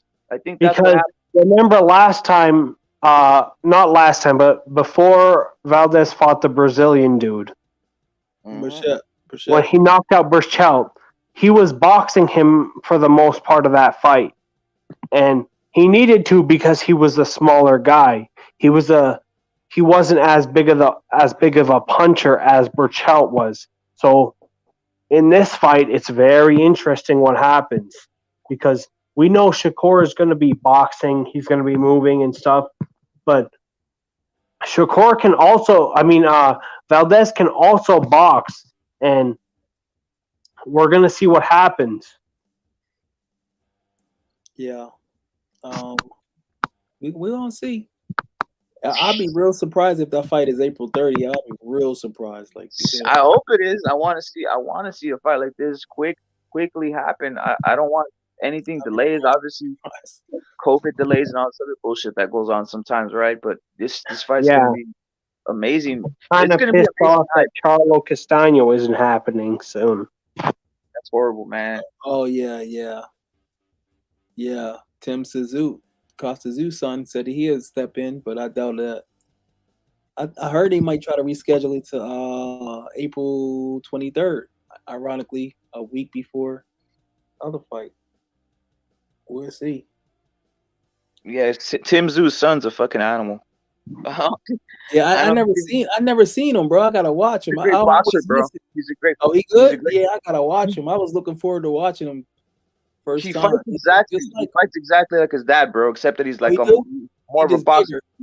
He bigger. More of a boxer. Yeah, I'm gonna check him out. I heard he got a good chance to beat Castaño and Charlo. That's what I heard. So that's what I heard, man. Yeah, man. At 154? Yeah, 154, bro. Oh yeah. What's his name? Tszú? Yeah. Well, his son name is Tim Tszú. Oh yeah. Just like him. Yo, Jalil, did you catch the Jaime Mungia fight and even the Williams fight? I see he fainted last night. I was like, man, why would he have the fight, bro? It was a great fight. I liked it. I like what I saw. I mean, the guy finished. I missed it. Yeah, it was. I mean, William Cepeda finished the man. I seen highlights on Twitter. Who won the fight? That was William Cepeda. He finished the fight in the third round. By the way, I put a bet on that, which is crazy. I put a bet that William would knock the man out in the third round, and he finished the man. Basically a stay busy fight. The man had his opponent had like 11 losses and shit. You know what I mean? So it was like a stay busy. Maybe he'd fight Haney if Haney stays at 135. I hope that happens. I would love to see some shit like that happen. Oscar said he can beat Devin Haney right now, and then Devin Haney, I've seen a few hours ago, said, "Oh, this the guy that you said can beat me," and he showed the highlight of the Zepeda dude. Because I never seen that's a Zepeda fight. I want to see that. I would pay to see that fight live, all that shit. I would love to see that fight. Maybe he'll put that up. Maybe they can pick it up, right? It's won't need something, but we'll see. Devin Haney is kind of low key a free agent, so we'll see what they're doing with their money. I seen a report on Twitter that a lot of the debt that they had, the zone, they got, it was like $4 billion in debt. I think they closed that up, so that's good for the zone. We'll see what they're gonna do. Make sure y'all smash the thumbs up for my man, What Rapper. Shout out to Chris Court. Yo, why did Ryan Garcia say your boy Reynoso didn't have time to train him? What's up with that, man? Because he didn't, bro. That's another thing. Obviously, what's your Twitter handle, Jalik? Jalik the Leader.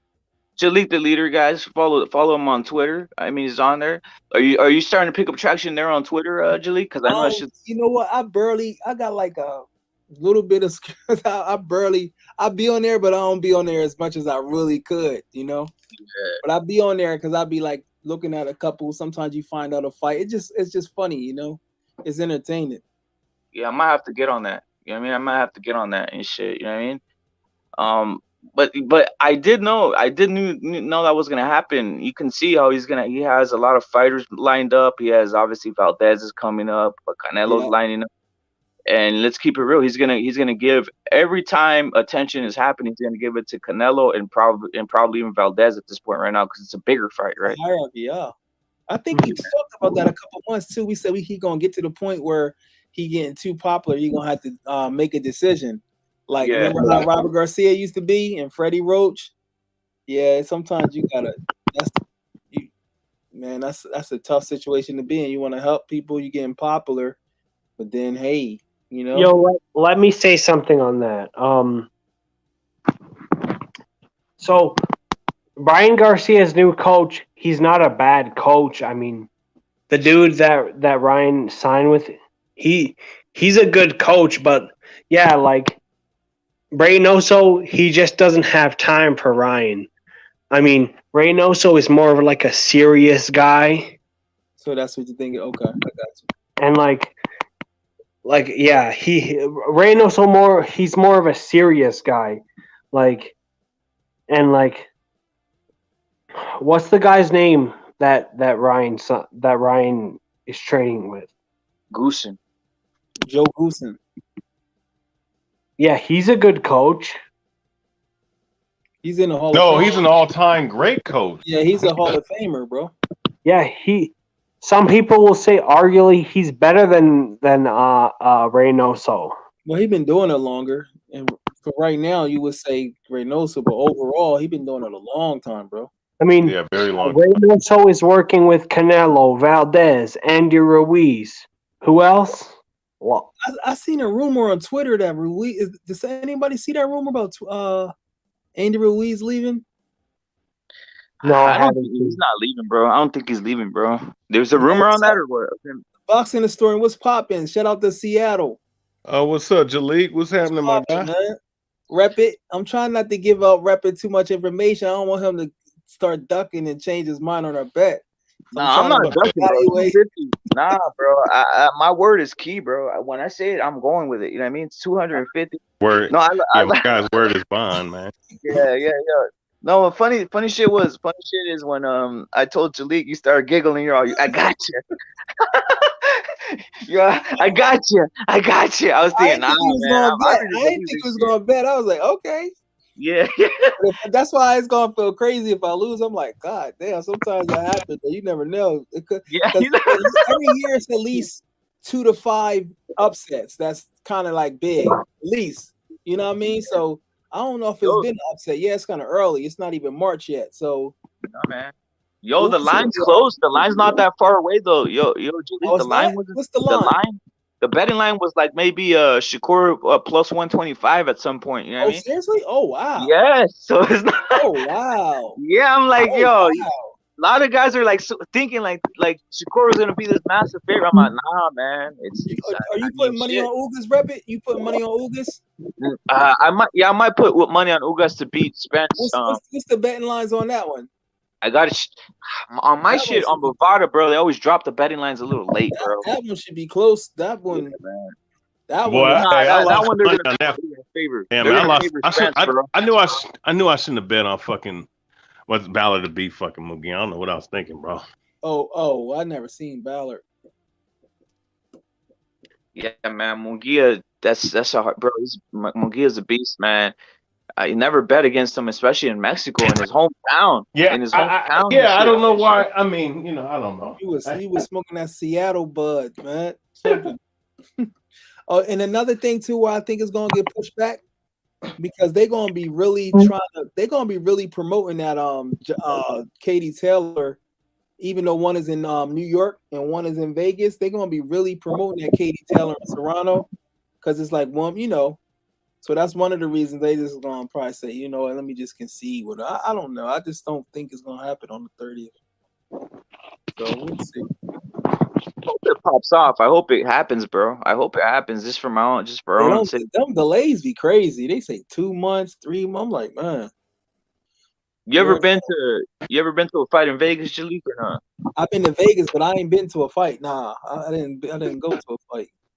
What were you doing? What were you doing? What were you doing over there? Huh? I was with my old girl. We was in I think I stayed in I was always going to Planet Hollywood, but I stayed in Excalibur, so I had to walk way down. You know the distance between Excalibur and Planet Hollywood, but Planet Hollywood was fire though. Hell yeah, bro! I've stayed in Excalibur. I've stayed in a lot of, bro. I've stayed in Excalibur, Luxor. Which is the other one? Obviously, that's the same company. yeah, Mandalay, all these shit. They did a lot of them over there, bro. It's pretty fun shit. You know what I mean? Yeah. So it's going. We're gonna see. You know, we're gonna see. And then the 23rd, you know, homeboy got till Monday to sign a contract. You think he just bluffing? Who? Dylan White. He ain't signed a contract yet. Dylan White's a bitch, bro. You know what he's doing? You know what he's doing though, Rep it, right? Yeah, Where's he born at? So basically, you see the contract. They only gave him 20% of the bid. Now I'm gonna be honest with you, bro. He deserved at least 30 because that's a big fight in the UK. So now he like, fuck it. If you're not only gonna give me 20, okay, I'm gonna purposely not say nothing. If you notice, he talked big shit. He hasn't responded nothing, and he gonna just not promote it. So guess what? That's gonna hit their dollar on dollar and make them lose money. But if you think about it, that's shrewd business right after you. Because he just get paid for the base and the winners get. It ain't nothing. No, I think that's like revenge. I think Dillian White should just take whatever he gets, because who the fuck is Dillian White ducked the Otto Wallin fight? I mean, who the fuck is Dillian White in the title picture? Fury as a man, though. He pulled out the Tyson Fury. I mean, that'd be stupid to fight Wallin, right? Yeah, but he was supposed to fight him way back, about 6 months ago or something. A couple months ago, I think in October or something, maybe. It was like 5 months ago. Yo, Jalik, do you rate White as a fucking top 5 heavyweight, or do you think he has a chance here? Top 5, 6. I think he's gonna make it interesting because he can hold his weight better than Wilder. If he focus on conditioning, where he can be like those old 15-round fighters that can really go the distance, that's going to do him well against Tyson Fury, because styles make fights. You don't think Wilder would spark Dillian White the fuck out? Triangle theories, it doesn't work like that. That's the no. Do you think Wilder would probably beat Dillian? Yeah, I think Wilder would knock him out early. Yeah, I mean, possibly. But possibly, it depends on about 2 different fights. That's an interesting fight, bro. I ain't saying he's gonna win, but it's an interesting fight, and I know why he's doing that. If you really think about it, if you feel like you worth at least 40%, his pay-per-views be higher. He be selling more tickets than Tyson Fury. Tyson Fury don't even really got his license over there, so you like, wow, they gonna do me like that? Okay, well, I'm not gonna promote, and then hey, that's on them. They should have thought about that when they done that, because. But how will Dillian White beat Tyson Fury?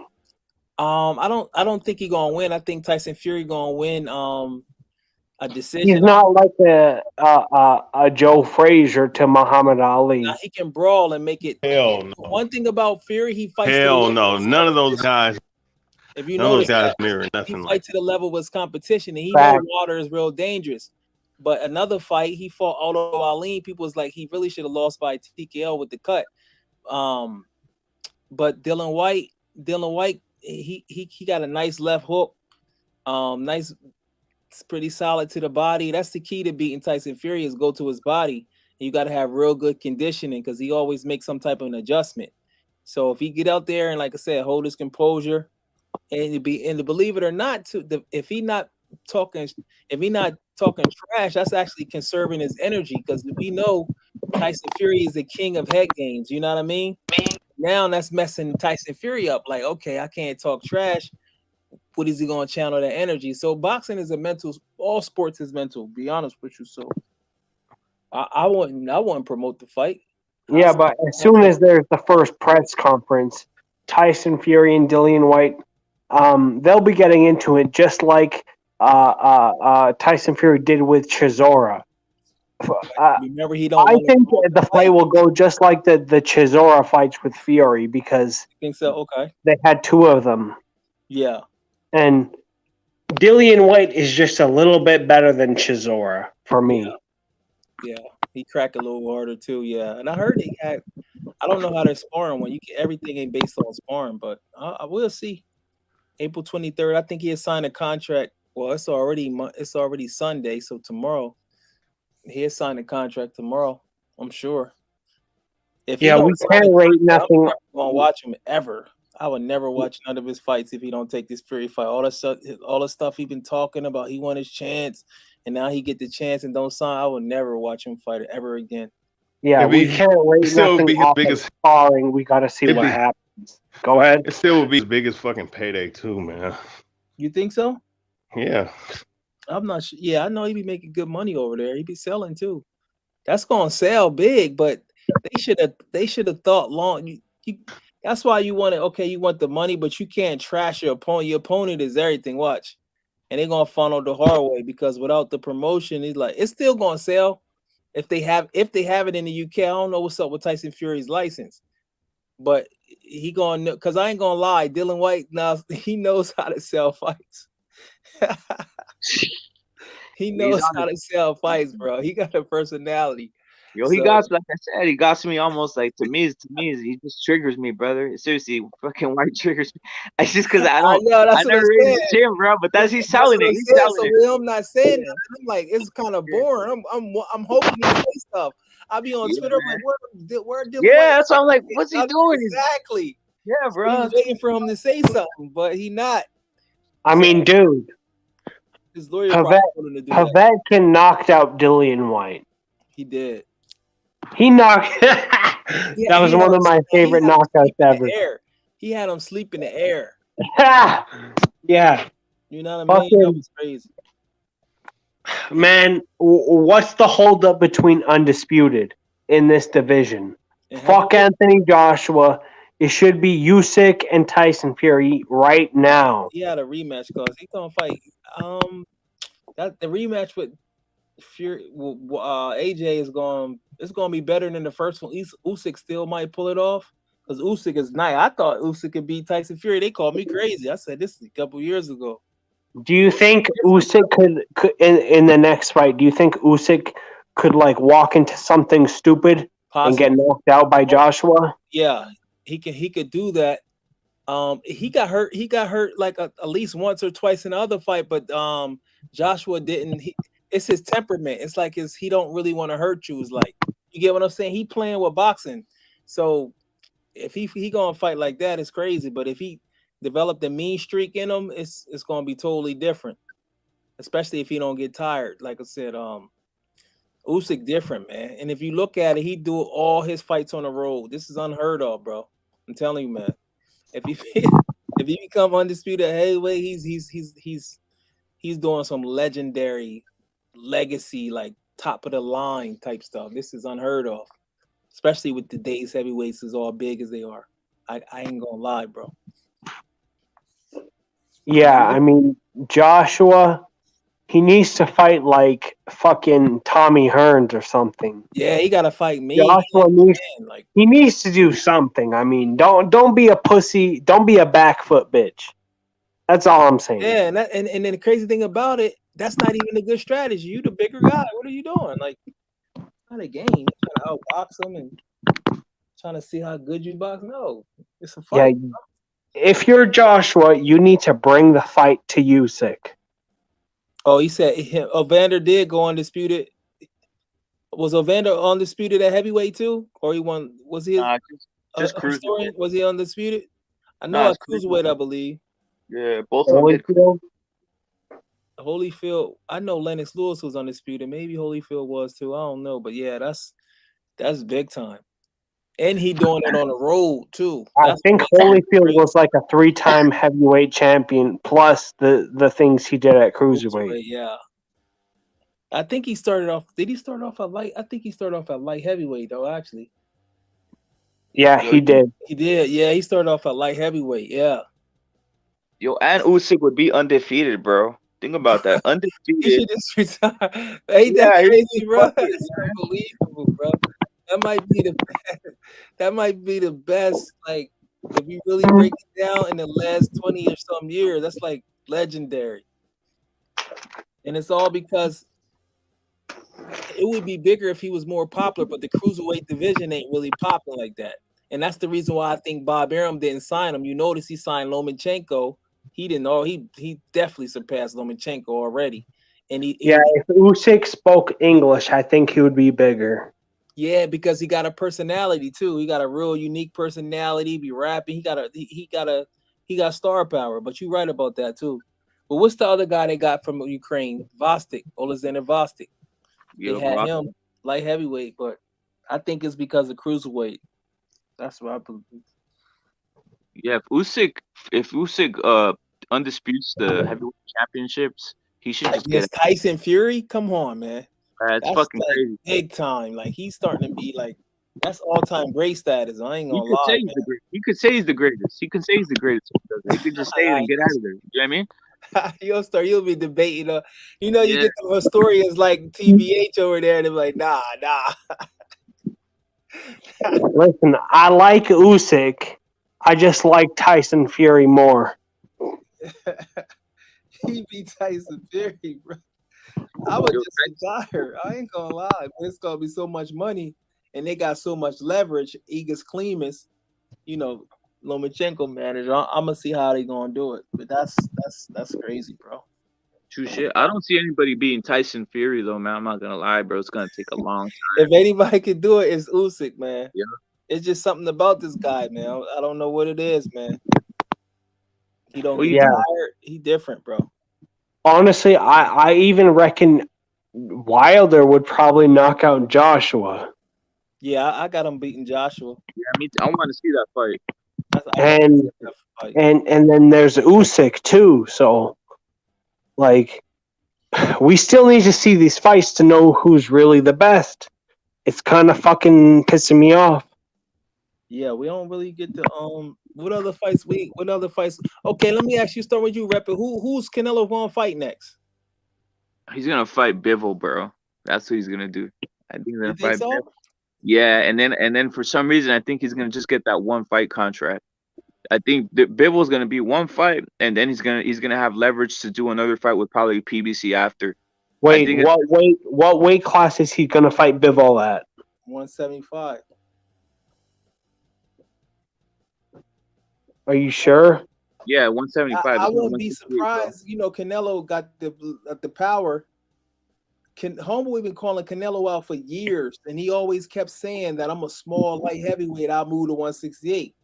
It better not be 168. Yeah, if he moved down, that's gonna really make me not want to watch that. It's gonna it has to be at 175, bro, because that's where the bounce at. Why would he been calling the Canelo? He been calling him out.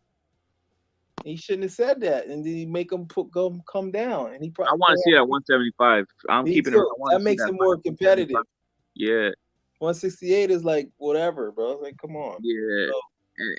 And I'm not gonna lie, I don't even think the Bivol fight will be that competitive. Like, Bivol doesn't have it. He's not that guy to me. You know what I mean? Like, that's personality. Yeah, it's not gonna sell neither. It better be better be versus Canelo is the hardest fight. That's what I want to see, bro. That's what I've been saying. Right, we 100% bet. Did you say you was gonna bet me? I'll bet you. Yeah, I said if that happens, we'll throw money on that one too. Better. I'm going Canelo. Canelo. Yo, I got Canelo beating better BF, bro. Yo, bro. If Canelo, I'm telling you right now, I don't care what nobody say. I'll debate anybody. If he beat Berta BF, he surpassed Duran. And I'll bet anybody on the internet. He surpassed easy. I'm telling you. Listen, bro. Oh, shit. He got him, bro. I'm not capping or nothing. Because everybody know I criticize Canelo. I'm just telling you, bro. That's man, listen. Better BF is not no regular fighter. Like, to fight. You know what I'm saying? And he got a chance because... Better BF is a killer, bro. He's like a fucking grizzly bear over here. He's not trying to be Canelo friend. You know what I'm saying? It's totally different. He look you through. It's different. He gonna fight Joe Smith, I believe, at the end of June after Ramadan. That'll be 3 straps, and then 1 belt left. It'll be winner of Bivol. Better BF. I wouldn't tell. I'm gonna be honest with you. It's not a duck neither. I wouldn't tell Canelo to take that fight. I'm gonna be really honest with you. But if he did, like what? Whew. But we can't get ahead of ourselves though. Yeah, because that's because Canelo started off at 147, so it's getting to the point where, I get it where you always win and people want to see you lose, but it has at least make it reasonable, but so yeah, but we can't get ahead of ourselves because Canelo versus Beterbiev. I mean, goddamn, and who is Beterbiev gonna face next? Joe Smith. Smith, yeah, for 3, it'll be for unification, 3 belts. Do you give Joe Smith 0 chance to win that fight? I mean, you give anybody a chance. In my opinion, the best one that got the best chance to beat Beterbiev is Cowboy Zordo. But Biv will keep ducking Zordo. So, hey, I don't like they be doing Zordo. They be doing Zordo dirty, bro.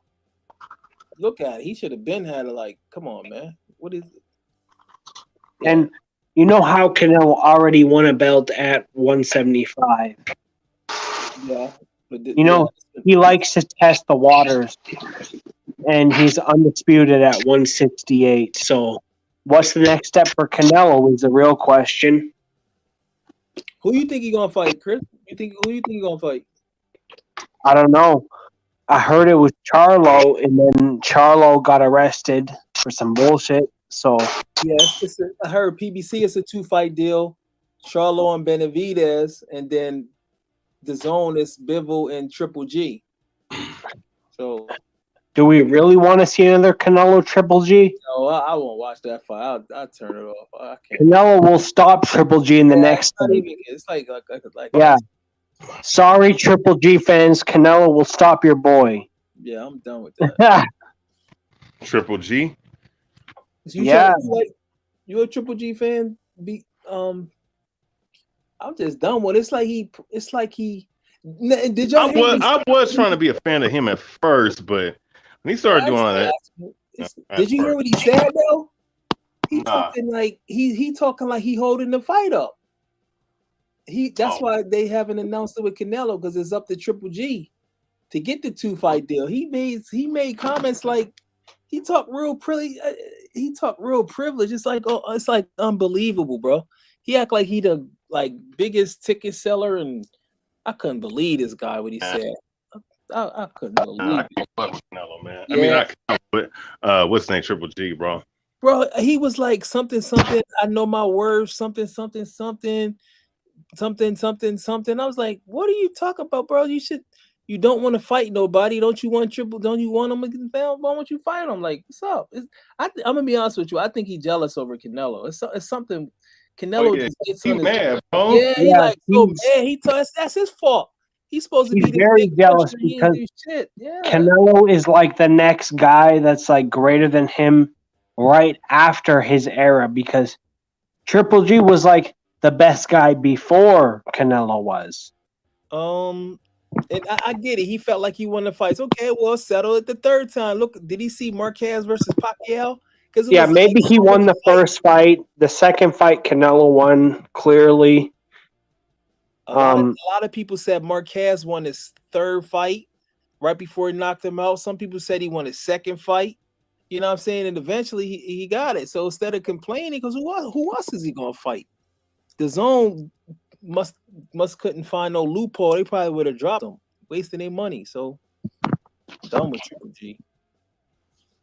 Yeah, that weekend where Canelo fought Callum Smith. Yeah. And then Triple G fought shortly after that. Yeah. It was Triple G's last opponent that he just fought. Okay. Yeah. Canelo is obviously fighting better guys at a higher level than Triple G is at this point. And come on, if Canelo fights Triple G right now, he's going to knock him the fuck out. L Dog will watch it. What's up, L Dog? Hey, what's good? Long time, Jalik. Hope you're doing well. well. What's poppin', man? How you been? Good? Yeah, man. Been good. But Triple G, bro, people think I'm a Triple G fan. Go ahead. Nah, people think I'm a Triple G fan. I'm not a Triple G fan. Like, honestly, I think Mungia beats him now. Oh, for real? Okay, I didn't see that. Okay. Well, let me say this. I like Triple G. I think he's a good fighter. But look, man, people got too high on him. People got too low on him. He's one of those guys who I don't think is rated correctly, right? People want to say he's trash. People want to say he's the best thing. To be honest, he's just a good fighter. Yeah. He ain't trash like that, but he just like overrated to be. Yeah, I agree. Like, to be honest, I think it kind of sucked what happened to him, right? How people did duck him when he was on the come up. But it was just a disappointment when he actually got there. It was a little too late, and he gave Canelo tough fights, but he felt bad. He felt he should have won. The first one definitely. He probably could have won. One was Canelo. It was a draw. Yeah, the second fight could have gone either way, in my opinion. It was close too. Yeah, it was close. They gonna sell that third fight, but Triple G got to look good against Mayarda. They might jerk him in Japan, So who knows? No, I think Triple G won the first fight 7-5. The second fight, Canelo clearly won. Yeah, salute L Dog. Go ahead, brother. The first fight I had at 8-4 Triple G. Second fight I had at 7-5 Triple G. If it happens next, I think Canelo stops him. Yeah, I think so too. I think body. He's like. I don't know if it'll be to the body, dude. It might just be it might be accumulation. Like the referee style. Yeah. Well, I'll have to think about that one. Yeah, that could happen. Where he start to get tired. Because the referee saved him when he fought Derevyanchenko when that body shot. The referee definitely saved his ass. I don't know if he saved him, man. Like, to be honest, that did look like a mistake. You crazy, bro. That did look like a mistake. Is your referee y'all related, man? You related to the referee, dog. You crazy as fuck, bro. Hey, that looked like a mistake, but here's the thing: if I had money on Derevyanchenko, I would have been. He don't understand how sports is rigged. He think everything is legit, like soccer. Nah. I think, bro, sometimes, especially on these little cards, you see the most rigged shit ever. It's so obvious. Hell no, it's the big part, dude. Hold on. But what you see, right, is you see on like the undercard when no one's watching, and like a prospect gets beat the fuck up, but they still somehow win. Yeah. Hey, Jalik, that's like your boy Raymond Ford, bro. Raymond Ford, he lost his last fight. I heard he did too. I'll be going for him because that's the neck of the woods that I'm from. My cousins is from where he's from, Camden. So he's got promise, man. But I missed the fight though. I didn't see it. I heard that he got. I heard the dude Jalik, though. From the VA, bro. Huh? You're from the VA?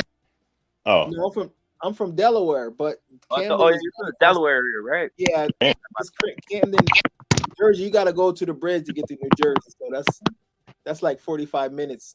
That's where my cousin. Hold on. Speaking of fucking corrupt referees, you remember when Kenny Bayless he was almost responsible for Jose Ramirez getting dropped. Oh, I don't know about that. Josh Taylor hit him in the clinch. I think that Hold on. Let me finish. Josh Taylor hit him in the clinch, and Ramirez was looking to the ref like he was kind of confused, and fucking and he didn't give a fuck, and he just hit him anyway, and he went down. Yeah, that's the Jose fault. Protect yourself at all times. Yeah, exactly. It's protect yourself at all times. That's really true. Like you really got to do that. It's not a game. Dude, yeah, Josh Taylor, and Ramirez. Josh Taylor don't know what he's thinking. It's not a game in there. It's live action, so he can't play with you and say, "Oh, you know what I'm saying?" That was Jose. The only time you can take your eye off, and even then you should keep one eye on the guys. Is when they say break. When they say break, you can't punch them on the break. But Kenny Bayless, he just kind of pushed the hand down, to get the action going, and that happens. And then Taylor shoved him off and hit him with that up. That was a veteran move, man. That's true. Oh yeah, it was clean. It was clean, but when I was watching it live, I was like, "Oh shit!" Yeah, now You if you're fucking hit him rooting with for that shit. Ramirez, if you're like rooting for Ramirez, I understand why you Yeah, feel yeah. a certain way because yeah, it is like if you're gonna touch the fighter and try and get them out, you may as well say break. But if you don't, like, I don't know, man. It was one of I those. hope he's not damaged, man. I think they should have stopped the fight, to be really honest with you, because he was taking too much punches. Like, He was hurt, he- bro. He yeah, was hurt. they should have stopped it. And in my opinion, we're gonna see next in 2 weeks. He fight Jose Pedraza on Friday. We're gonna see. Pedraza doesn't punch like that, but He doesn't. Pedraza when Pedraza's in his groove and he can move and he can box, he does pretty well. But it's like I don't know if he had power, I would pick him to beat Ramirez. But you got to think Ramirez just overwhelms him. The only person that knocked him out was Tank, right? Yeah, 130. That's the only time he got knocked out, right? Okay, yeah. So I could do 250 on that one if you want, Jalik. We'll do 250. I'll do Ramirez. Yeah, I'm picking Ramirez, bro. I ain't confident in Pedraza like that. And I already know. So we know how boxing is rigged. We can just look at it from the business of boxing and see that it's a perfect match because Pedraza is not too dangerous where he got power, and also even if Ramirez have a bad night, the judges can manipulate it to give him a draw or a victory. So it's perfect. It's perfect for him, bro. Hey, I know you guys saw the fight, but man, Khan looked bad out there, bro. Yeah, he looked bad. That's why you can't play boxing, man. That's why these guys that's playing around, he got to retire, man. I mean, wow. Dude, at some point, wow. L-Dog. Khan is beyond a fucking bum. He fucking sucks. Yeah. But if you've been knocked out so many times, like they shouldn't even put you on cards anymore, that's not dude. right, man. That's why they don't seriously. Yeah, they shouldn't even sanction you for a fight after you've been knocked out that many times. It's like the way he reacts is like it looks so it looks so crazy. Like he fights emotionally, dude. Yeah, like you notice when he gets hit, he gets super emotional and he's bouncing all over the place trying to get right back at you. It's like, dude, yeah, that's good, but the best fighters are calm and composed. That's why they say boxing is mental. You gotta be calm, right? If you get hit, it's not just like, oh shit, I gotta hit him back right away. It's like, nah, you gotta pick your shots. He tries to fight you like you slide into his wife DMs. So you think Ramirez is gonna knock him out? You think Pedraza? You don't think Jose Ramirez is gonna knock Pedraza out? I think Ramirez will win the fight by decision. Okay. Yeah. What do you guys think about Kelbro versus Eubank Jr.? Because that's the fight I think is coming next. Yeah, Kelbro's a bum. I don't see Kel. I would rather him fight somebody close to his weight. Fight Conor Ben, you know. I mean, kind of like fucking hell, bro. Be bigger. I feel like this dude only came back for the fucking money, you know. This guy offered him like $10 million, and he thought, "Fuck it, man, I'm gonna take that shit."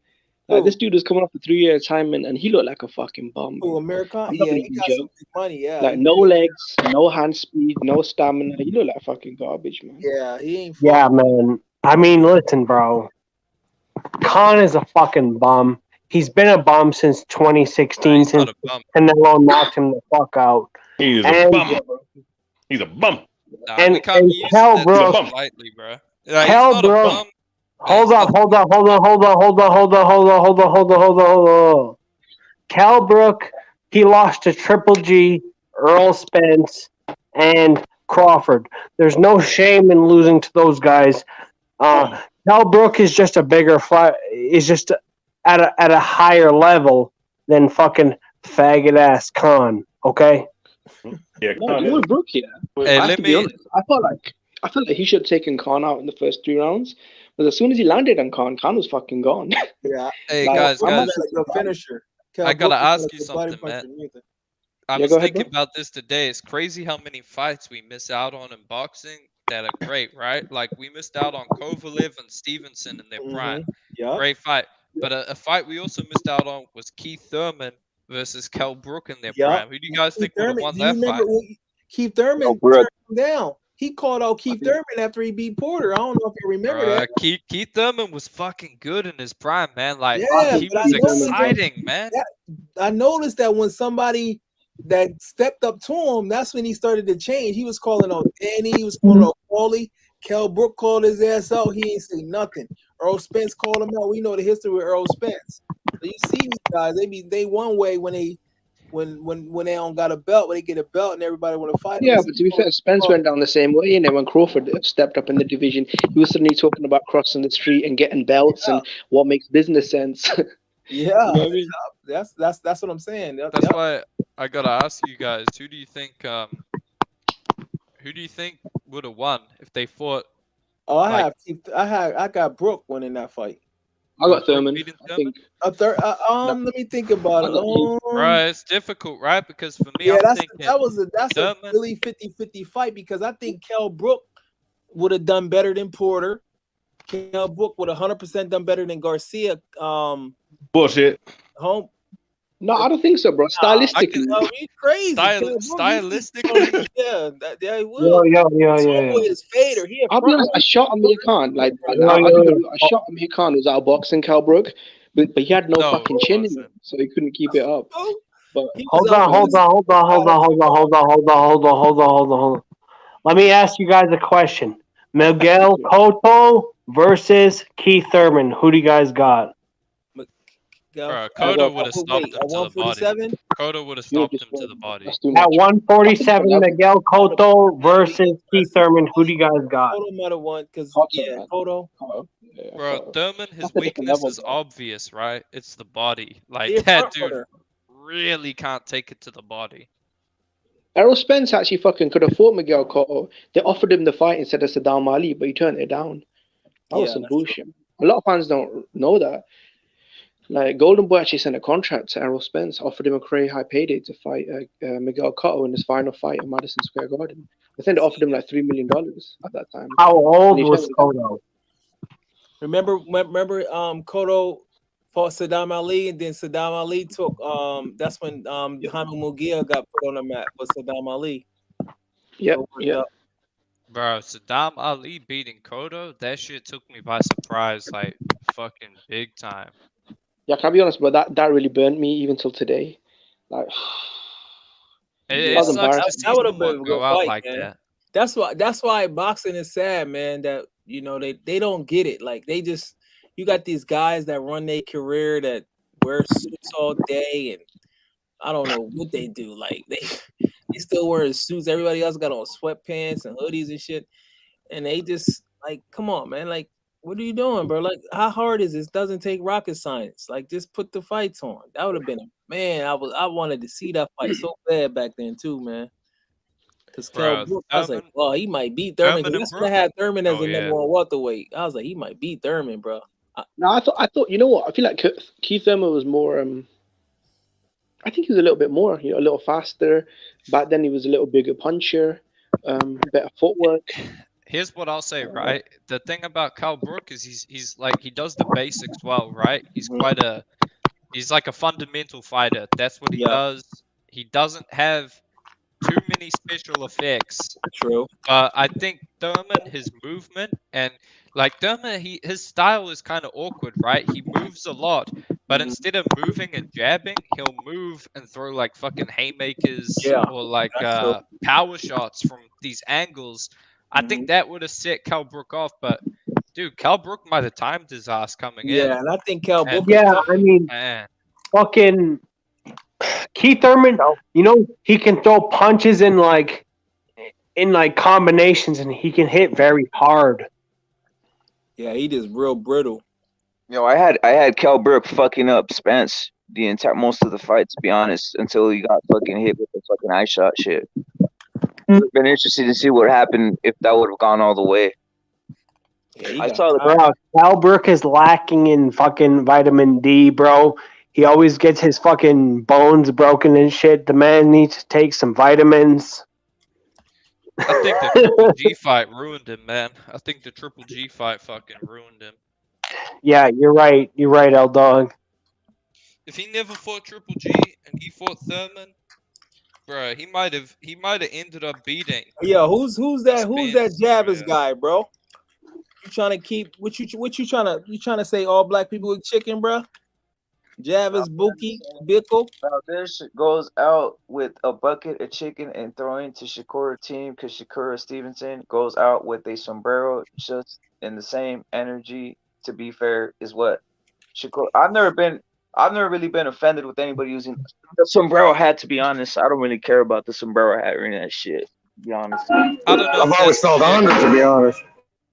I don't know if that's a fair comparison. Maybe you could say like a dashiki or something, like an African outfit, but I don't know if the chicken thing is a fair. Just so you know the racial stuff for all you Mexicans out there, blacks. It's gonna get heated up there with Shakur. You know what I'm saying? Because if you go back to Shakur against Joette Gonzalez, it was real heated. He was fucking their sister. So be prepared up there. Hopefully you guys got thick skin. I'm gonna be honest with y'all. Hey, was that true though? Yeah. Hey, was that really true though? Yeah, that was his girl. Oh shit. Yeah, that was his old lady. Hell yeah, that was true. Hey man. Hey, that's one way to get in the motherfucker's head, man. Hey, I'm smashing your sister, man. Bruh, then you get your ass kicked by that dude, bruh. Then that guy kicks. Hey, I couldn't go out like that, dog. Man. I know that's a bruh. Low-key, Hey, that's me. I gotta Hey, that pull dude's Mike sister Tyson is out. fine as shit, though, bro. I'm gonna get myself disqualified. What's her name? I forgot her name, though. I forgot her name. What's her name? Jahida or Hajida or Jihada? Something. She's fine as hell, man. She lost to Michaela Meyer for the Did she? Olympics. Yeah, I think she was good at boxing too. Oh, did I tell you that one of them chicks, man, I fucking hit up, not hit up, but I ended up responding to Twitter. And what's her name? Obrina. Who? What's her name? Oh, yeah, remember, man, she a boxer, but she just posted pictures. So I was like, man, hey, this is a beautiful piece of artwork right here. She didn't like my comments. Oh, okay. I forgot how she looked. I gotta see her. I gotta look. Oh, she look good as fuck, man. I'll show you a picture, bro. I gotta see yeah, dog. Hey, rapper, you seen that picture? Yeah, the bitch is hot, man. Bitch is hot. He gonna trash talk about it. See, this is what I would do. This is what I would do if I was Valdez's team. I would say, look, let Shakur talk his shit. Let him get folk, you know. But when you do the face off, step to him, and maybe even cause a scene.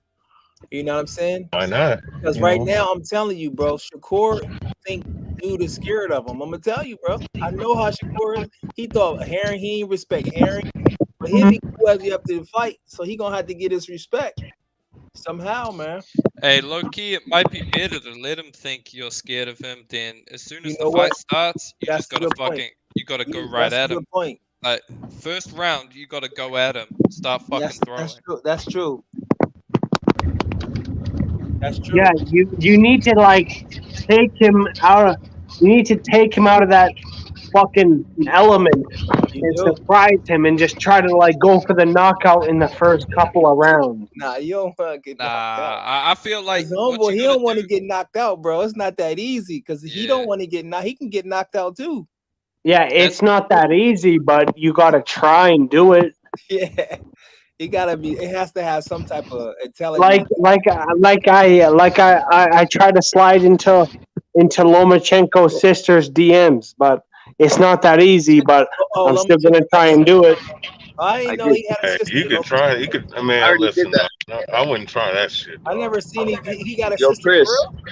Chris, I did that, bro, and the motherfucker hacked me after that shit. You know what I mean? Yeah, I didn't know. I did that to Lomachenko's sister, and then I got fucking hacked. Lomachenko.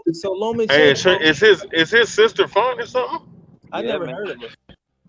I didn't know she had a sister.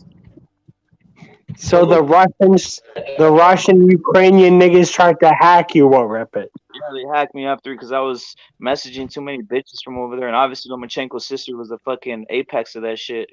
Ended up getting fucking hacked. I'm not even playing. I did get hacked. Yeah, that's how I feel about Valentina Shevchenko. I mean, the bitch is a goddamn spy. Oh shit. You guys Yeah, think she could be. you guys think boxing's been pretty weak this like the beginning of Very, hey L 2022? Dog, very weak. I haven't even really been Yeah. watching. I've been Yeah, taking the them same here, very dude. weak, yo. I barely Yeah, watch it's it. weak. Like I think Hey, I've I'm gonna watched tell you like something though. Outside of this YouTube shit, bro, if it wasn't for this YouTube boxing community, man, boxing would be fucking like I there would be agree, no man. fucking life, yeah. man. I agree There- with you. Like we keep it up. My channel ain't big like that, you know what I'm saying? But the Yeah. YouTube community as a whole keeps it alive. That's 100% facts. 100% Bro, facts. it's like It's not big, yeah. bro.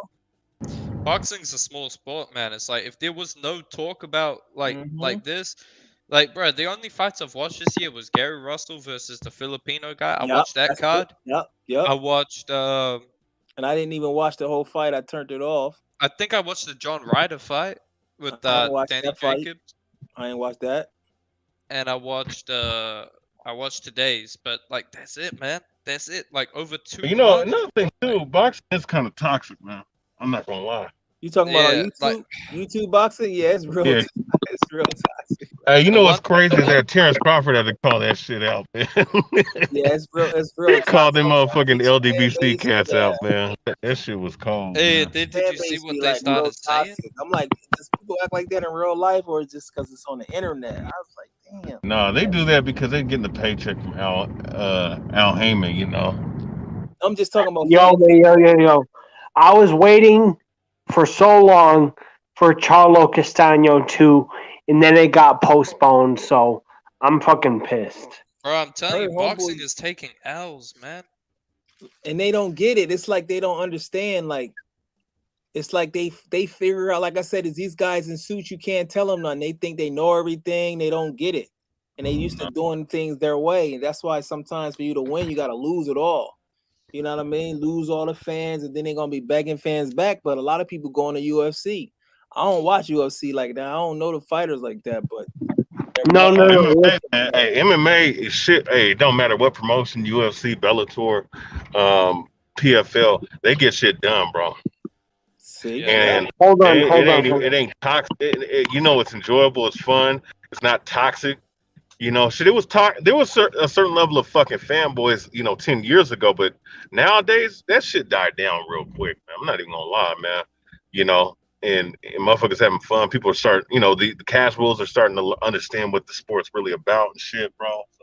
Yeah, Hey, you know hold what I on. noticed? Let's not pretend that the UFC doesn't have they're their favorites. I'm sure they do. Or Oh, they're scum, man. No. Listen, Dana White is a scumbag, bro. Dana yeah, White's a like the UFC fans be like fucking, oh, the UFC is not as corrupt as boxing. Yeah, it is. Yeah, it's just controlled by one guy, but at least the common denominator is that I never really hear UFC say, "Oh, I can't get the fight I want." That's the main problem that we fought boxing fans all can agree on, even if you don't like the, you know. Yeah, but we can't get John Jones to fight Francis Ngannou right now. Well, Hey, yeah, you know Francis what's, Ngannou's fucking no, but that's little shit though.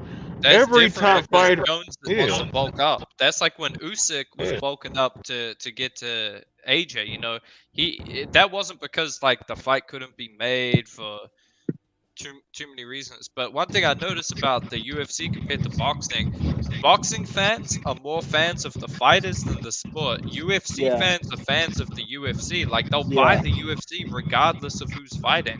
They just True. want to see Yeah. it, and I think that's a good thing because it's like, you know, people will just pay to see the best fights. Obviously, they have their favorites, but it's like it's Yeah, not too you're much right, to L where, Dog. Yeah, They you know, that's a still good point. bro, support the sport. you see some of these weak ass fans saying shit like, "Oh, I hope Spence, you know, he waits out Crawford so that he can get the third bout, and then he's gonna be the A side." And it's like, dude, Yeah, what the that's fuck? Like, unbelievable, bro. I do you don't not want to see I them don't fight? understand Like, that. I want to see them fucking fight, dude. I want to see them throw down. Like, I Yeah, don't no, if understand. Spence and that's the Crawford fight, weakest I'm shit gonna I've pay ever for seen, that. bro. Yeah, That's it's just like, oh my pathetic. God. That's just Yeah, pathetic, man. it created a level of fan that's like pocket watching is normal. Like they get commission based on how much the fighter make. It's like, come on, man. Yeah, man. I mean, There are a few fights that are being talked about that interest me, but they gotta happen, right? Like Spence Ugas, yeah, I'll watch that fight. If That's Lomachenko versus Kambosos happens, I'm gonna watch that fight. If Canelo versus either Bivol and Triple G, I mean the Bivol fight will be good. The Triple G fight, whatever. The Charlo fight, yeah, that's a good fight, and the Benavides fight, that's another good fight. Like, but these are fights that aren't made, man. Like, these guys need to get them done. Amanda Serrano and Katie Taylor, the biggest fight out of all of them. They No, Shakur. No, hell no. Yeah, Shakur and Shakur Valdez. No, Yeah. all right, bro. Y'all Yes. gonna see, bro. Yeah. Now the fact that No. it's on We'll ESPN, see. the It's fact not on You know, ESPN. Elder, It's on the Zone, bro. yeah, Elder, Valdez, Shakur and Valdez is on ESPN, and that's just watched by more. let's That's see who watched by sell more more. people. Let's see who sell more tickets, bro. Who gives a fuck about motherfuckers been selling out tickets? No shit. Nah, bro. Women have never, ever headlined in L Dog, Madison L Square Dog, Garden. L That's Dog, L legendary. Dog. What? That's legendary, bro. I How mean, do you think? it could go. How do you think It could. Kambosos does against Lomachenko, Oh, brother? he's gone. He I done. think Loma stops him. Yeah, he's gone. He's done. That's the stupidest. His Bro. manager So set him up. Bro. Kambosos just won the belts off Teofimo. So, L Dog. So you think he loses them in his first defense? Go ahead. Yeah, I think Loma's gonna stop him. I'll tell you why.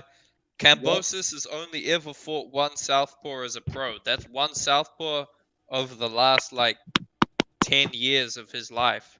That's not a lot, dude. I get it. He sparred with Pacquiao, but he's a fucking sparring partner. Like, that's his role. Like, Yeah, I he, agree. Kambosos be never honest. has seen angles like Lomachenko will bring in a professional fight. Fuck sparring. Go ahead. But here's the thing also. This is Loma's last chance. He's going to give it everything, man. There's no way he's going to go down without a fight. Oh yeah, I'm telling you right Lomachenko's now. I fired think up since the he's gonna knock Teofimo. out. He's gonna knock out Kambosos. I think he'll stop him. And I know look, he'll knock him this out. is how you know his managers is setting him up, right? It's based on risk versus reward. The reward of him beating Haney is real big. Haney is undefeated, can be undisputed. Also, Haney is easier to beat, in my opinion, right now than Lomachenko. They are setting him up, bro. Lou DiBella is setting him up, man. That's not. I don't think so. You know, I feel like Lomachenko. He's setting him up. He got a way No, higher he's not, chance because- of beating Haney than he does Yeah, of but beating Lomachenko. Lomachenko agreed to the shit terms, though. Lomachenko agreed to a dog shit contract. Play B-side twice, go to Australia twice, take chump change Did you twice. hear what Haney said, or what did you hear? I mean, it's easy to talk in it. They had 6 weeks to talk. Like all this begging that Haney's doing now, he should have done it in the 6 weeks where they were trying to negotiate with him. Based on Once the ship has sailed, it's easy to, you know what I mean? Like, No, if Lomachenko were to beat Kambosos, he has to then rematch him again and beat him again. In Australia. In Australia, yes. Okay, he doesn't have to. Lomachenko's going to knock him out and damage him. Yeah. He's not going to take the rematch, bro. I'm telling Bro, you. he's gonna beat him so bad he Yeah, ain't gonna that's what I'm take the saying. rematch, bro. That's what Loma That's said. smart. He said, "Okay, if you want it, if you wanted to be done twice, you know, I'll do it twice." But He's going to damage him. His confidence going to be messed up. At least with Devin Haney, if he lose, then it'd be a little decision. Haney still is figuring but this he stuff could out. rob him, right? He could He's rob still Haney in learning. He's still Australia. maturing. Like, and Well, oh then no, Haney should have agreed to the terms then, innit? You're crying. I really don't get what you're trying to say, though, because, I mean, you know, he should have agreed to the terms then. That's on you, bro. If you can't pick up, that's on you, bro. I can't teach you how to be knowledgeable of things. I'm just giving you my perspective. Hold on. Kambosos. Forget about Haney. Hold on. out of here, bro. Hold on. Hey, bro. Hold on. Bro. Forget about Haney. I'm asking about the Lomachenko and Kambosos fight. Forget about Haney.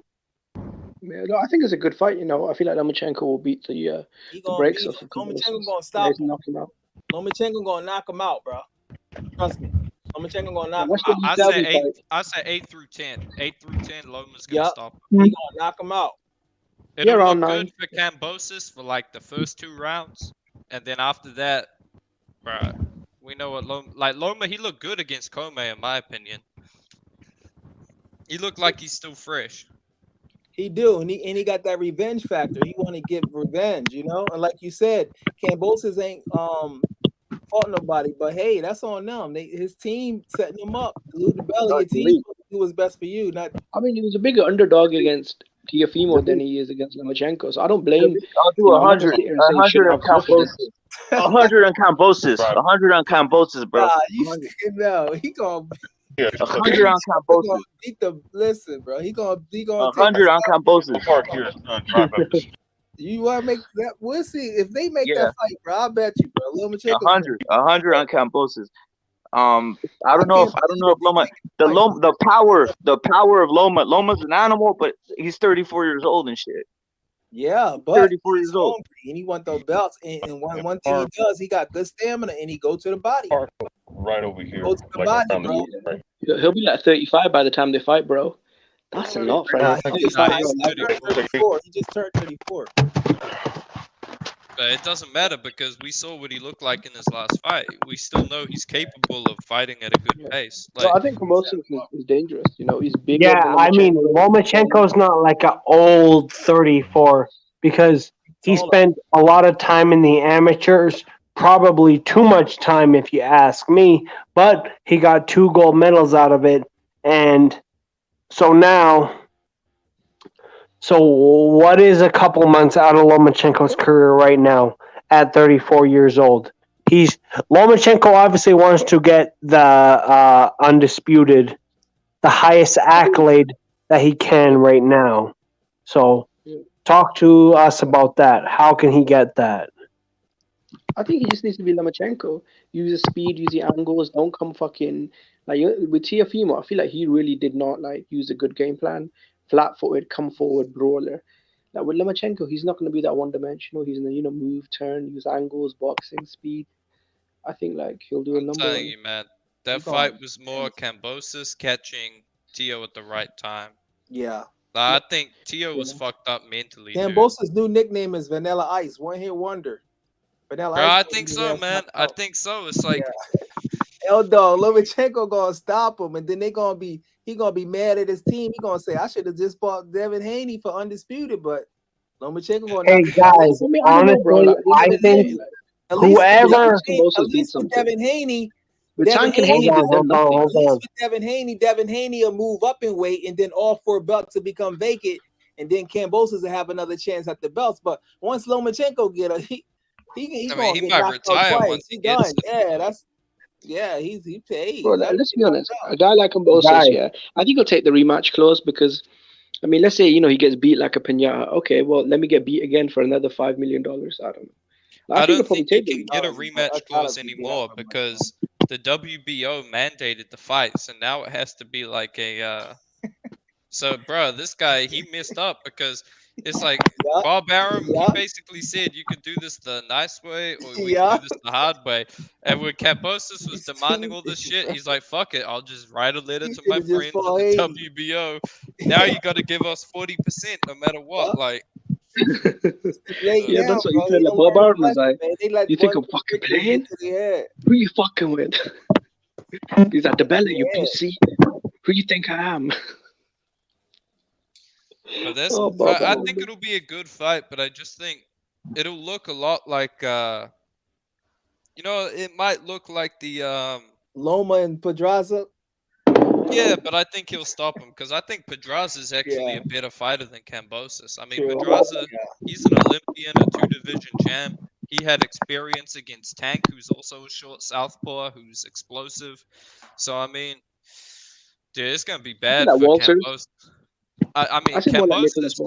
Yo, honestly, guys, I think Cambosis probably loses his next title defense no matter who he fights, whether it's Haney, Lomachenko, or whoever the fuck he fights. I think Ryan would knock him out as well, bro. Yeah, I don't think Cambosis is really that good. He just looked very good against Lomachenko, who was coming off a fucking divorce with his wife or whatever. Teofimo looked like shit in that fight. But to be honest, Devin Haney don't really. But that doesn't matter. The state of Teofimo doesn't matter. All that we know, like for real, is that Kambosos won the fucking fight. So Kambosos is the man right now. Someone needs to dethrone Kambosos to be the next guy. You know what I mean? But Lomachenko going to dice him up. So yeah, like I think Lomachenko is the uncrowned king of the division. But honestly, Kambosos ain't that good. He's gonna lose his next title defense, in my opinion. Go ahead, guys. You know, if you're gonna lose, you might as well lose to the best deal. You know, I feel like if ESPN and Top Rank and Lomachenko, they probably agreed to a lot of things that Team Haney didn't want to agree to. So I think this probably was the best move. So you think it's the best move? Like, so, okay, Jimmy. So if you was his manager, you would tell him to fight Lomachenko, or you would tell him to fight Haney? Well, I'd sit down, I'd look at what the offers were, what the stipulations were, because you don't just close your eyes and pick a fight. If it was the same money, who would you tell him to fight? If it was both guys for the same money, who would you tell him to fight? It depends what the narrative is. I mean, if they're going around saying we're undisputed and pulling... No, hypothetically, if you're his manager and you got both deals on the table and they both the same deal, who would you tell him to fight? Lomachenko or Haney? Probably Lomachenko. I think it's a better legacy fight. You think it's a better legacy, but as a manager, you want to put your guy in a better chance to win. So who do you think he has a better chance to beat? Lomachenko. Okay, who's a smaller, older man? I would put him against. I would put him against Lomachenko because, as a man, you're going for legacy, right? Hey, Fuck the money. Fuck the money. Hey, but here's the thing. You can't get legacy if you don't want your legacy to be getting your ass fucking exactly. like here's the thing. Well, that's the whole point. That's the whole point. If you get your ass whooped, then that's fucking what happens. If you beat the fucking best guy, then that's what happens. But stylistically, Styles make fights. He has a better chance of beating Devin Haney. Who gives a fuck? Who is Devin Haney? Who has Devin Haney beat? You understand what we're saying? The question is, if you his manager of Kambosos, your goal is to put your guy in the best chance of winning. He has a better chance of beating, in my opinion, Haney than he does Lomachenko. Styles. Well, okay. Right now he has the belt. I can't help you, bro. Right now he has the belt, so why doesn't he just retire? You're looking at it only from one perspective. You're being very. Why doesn't he just retire? He has the belt right now. Why doesn't he just retire? You're not looking at it from the perspective of why not fight the smaller, older. I don't think you guys are gonna see it, but the thing with so you think he has a better chance of beating Loma than Jimmy? Okay, if you think he has a better I personally felt that way. No. You told me to think like his manager. No. I don't know why you get so emotional. What's up, bro? He's a fucking man. Like, that's what's happening. What's up? Huh? Nah. So your bitch needs or something. Why you get so emotional? I don't think you know me, bro. I'm not a. This is the second time you have your little bitch games, bro. Like, calm down, man. Hold on. I don't play. Calm down. I'm just trying to figure out from a. I told you my perspective was this, and I felt like you were trying to down talk me. Listen, fighting the older, smaller man sometimes makes sense. Okay, Lomachenko is pushing 35. He's a blown up featherweight. He has a better chance of beating Lomachenko. Okay. I never said that. You told me as his manager. I said, well, I don't know what his manager's thinking. I don't manage Lomachenko. You're talking about fucking fairy tales. Never mind, bro. Never mind, bro. I guess you don't get it, bro. No. I guess we're not on the same wavelength. Okay. Calm down. Hey, it's all good, bro. I want to know, like, let's say if Kambosos loses, what fight do you think the Haney fight will happen? Because I think Haney's just gonna move up to 140 if he doesn't having get problems making weight. That's what I'm trying to say. He having problems making weight. He's still trying to find himself. He's still trying to ask for validation about his power. I would tell my guy to fight him. He's more vulnerable than Lomachenko, but wait. So why are you trying to pick the easiest link in the division? Bro, he's saying as a manager, not as a fucking fan. That's what these guys. Are you a manager? L dog, bro. bro. Uh, Never yeah, mind, like bro. these you guys Let's play in let's and I just don't move know on from this, bro. I'm like, oh, they hold play on, games on hold on, internet. hold on. Are you the fan or are you the Hey, yo, manager? rep it. Do Shout we out to watch Rep the It, man. fight Make sure you or are subscribe we to the Rep It, fucking bro. manager? Shout out to everybody on the panel. Shout out to L Dog. I'm out of here, bro. Peace. No doubt. Peace, peace. Yeah, peace to you, brother. Hey, It's got what too rip it? emotional, isn't it? You've It's been got too going live a emotional. lot lately, huh? I try going live when I can, you know what I'm saying? Like right now, today, I was like, I've been going on fucking Jaime. I've been like hyping Jaime and shit. I've been hyping Zapata. So I have to go live. I was thinking, I figure I have to go live today and shit. You know what I mean? Why not? Usually I I don't was try doing like a fucking one of these fucking 12-hour streams or some shit like that. You know what I mean? I try getting in and out usually. I'm glad Mungia won though, because I heard that he fainted apparently after the weigh-in. So I thought, he might get upset here.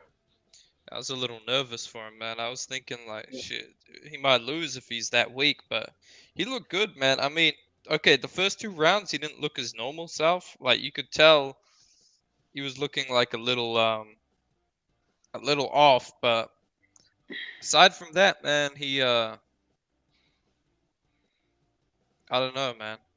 He looked Hey, good, man. That knockout was pretty fucking sick.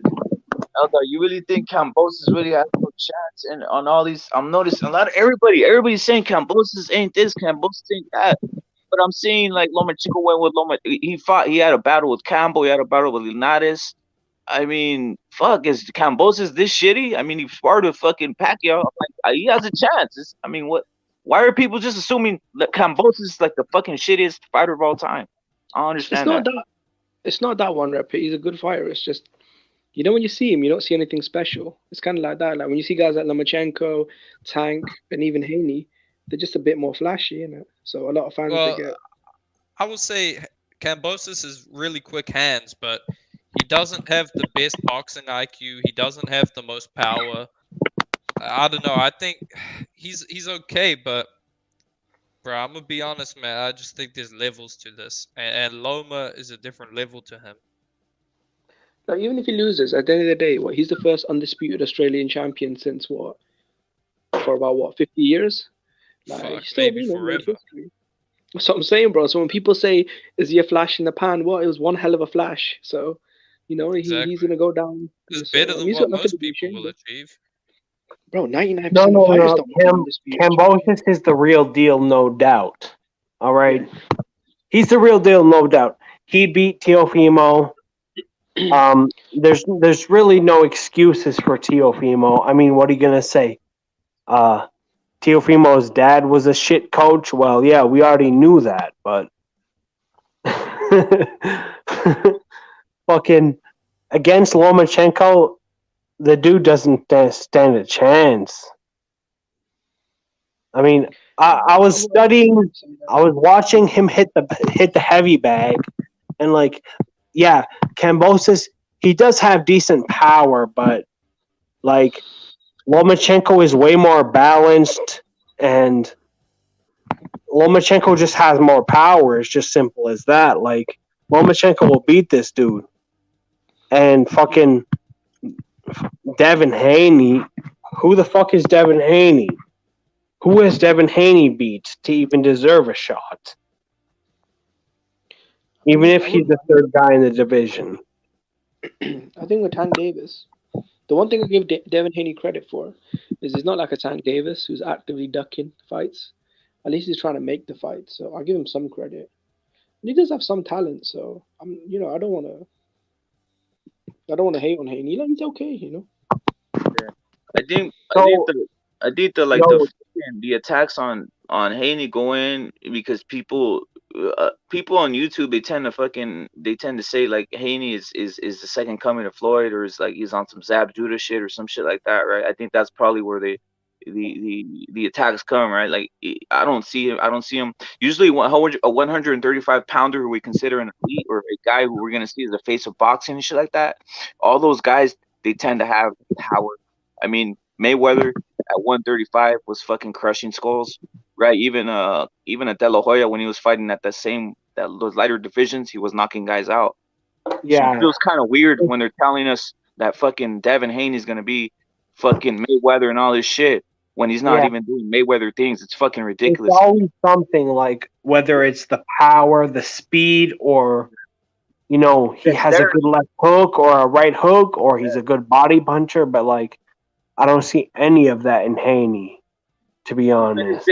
Even his dexterity, like for like, let's keep it real. Like for a black man, doesn't move well. Like people assume that all black guys have a lot of dexterity, but he doesn't have dexterity. He's kind of stiff, if you ask me. Hey, Right? that's like like some of these dudes. That's the thing. Here's the thing about boxing, right? Fans, they love to stereotype. So when it comes to like a white fighter, they assume he's stiff. And like when it comes to a black fighter, they think he's slick. When it comes to a Mexican, they think they just walk forward with their fucking hands up, throwing punches. But I mean, yeah, look, there's a little bit of truth to some of that, maybe, because like typically throughout history, certain fighters have fought a certain way, but bruh, they're individuals, man. You got to look at them how they actually fight. That's the truth. Yeah. That's what I'm saying. Devin Haney's kind of stiff, if you ask me. He's not even. He doesn't have a lot of flow.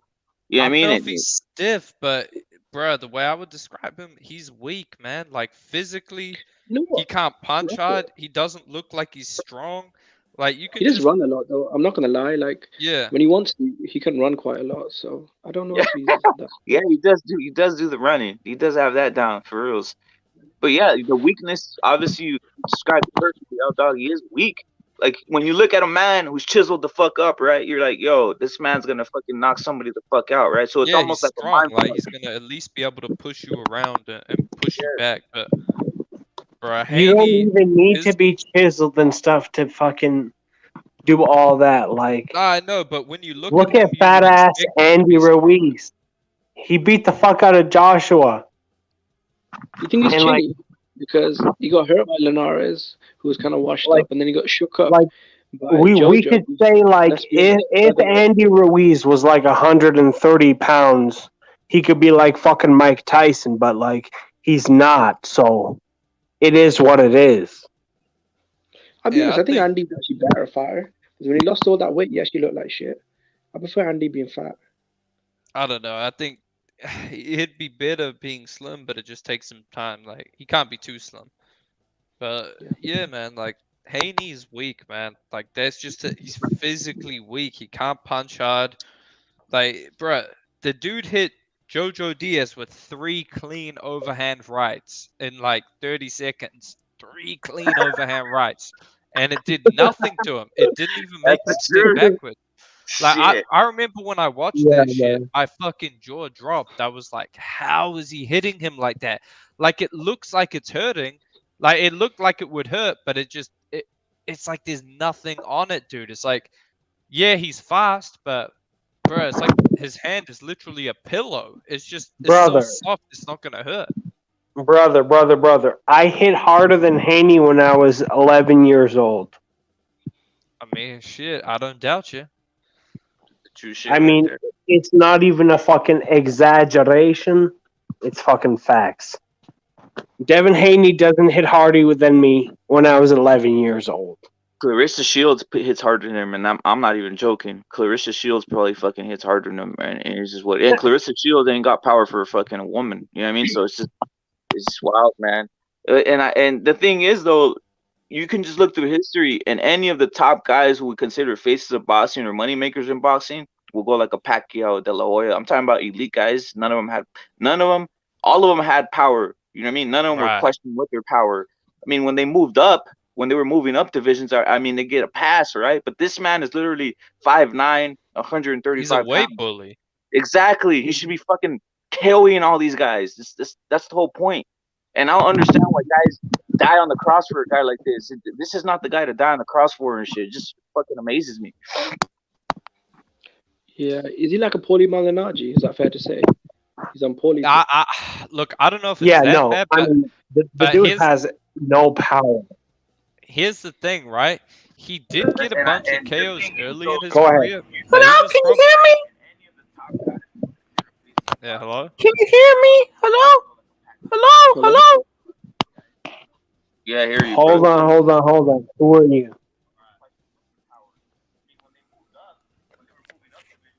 Okay, go ahead.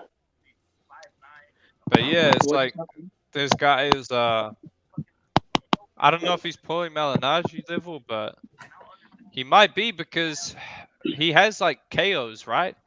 But he got these KOs against guys who had no hope. Like they were literally just fucking bums in Tijuana, right?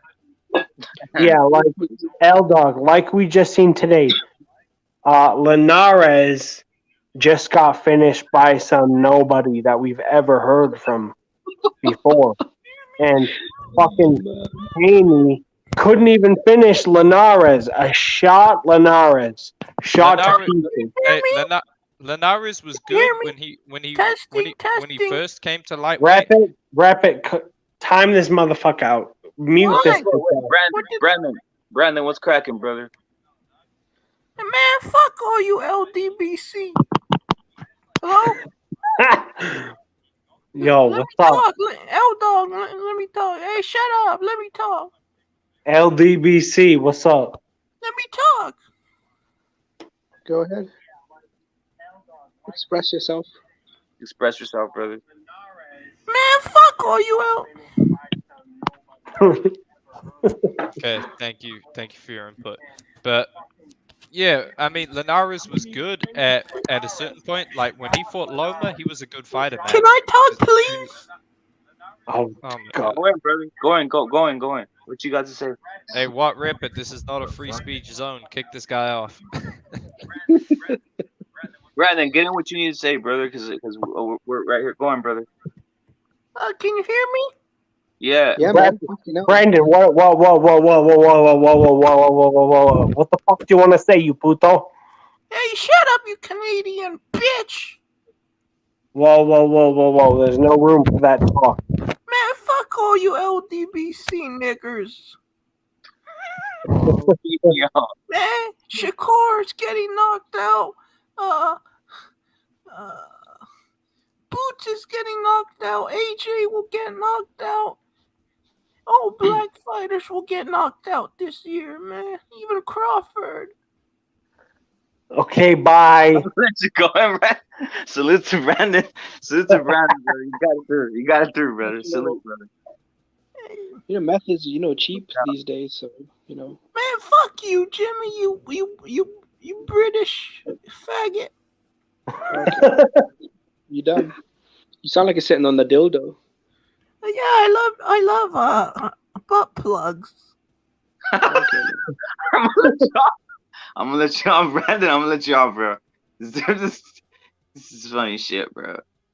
Yo, salute to Brandon who always goes through it, and he says what he says, bro. It's what it is. But wasn't it saying, Chris, I'm already lost the words. The fuck is What were you talking about? This guy just jumped Yo, on the butt. forget about that. L-Dog, what were you saying? Oh, L-Dog. jeez. L-Dog.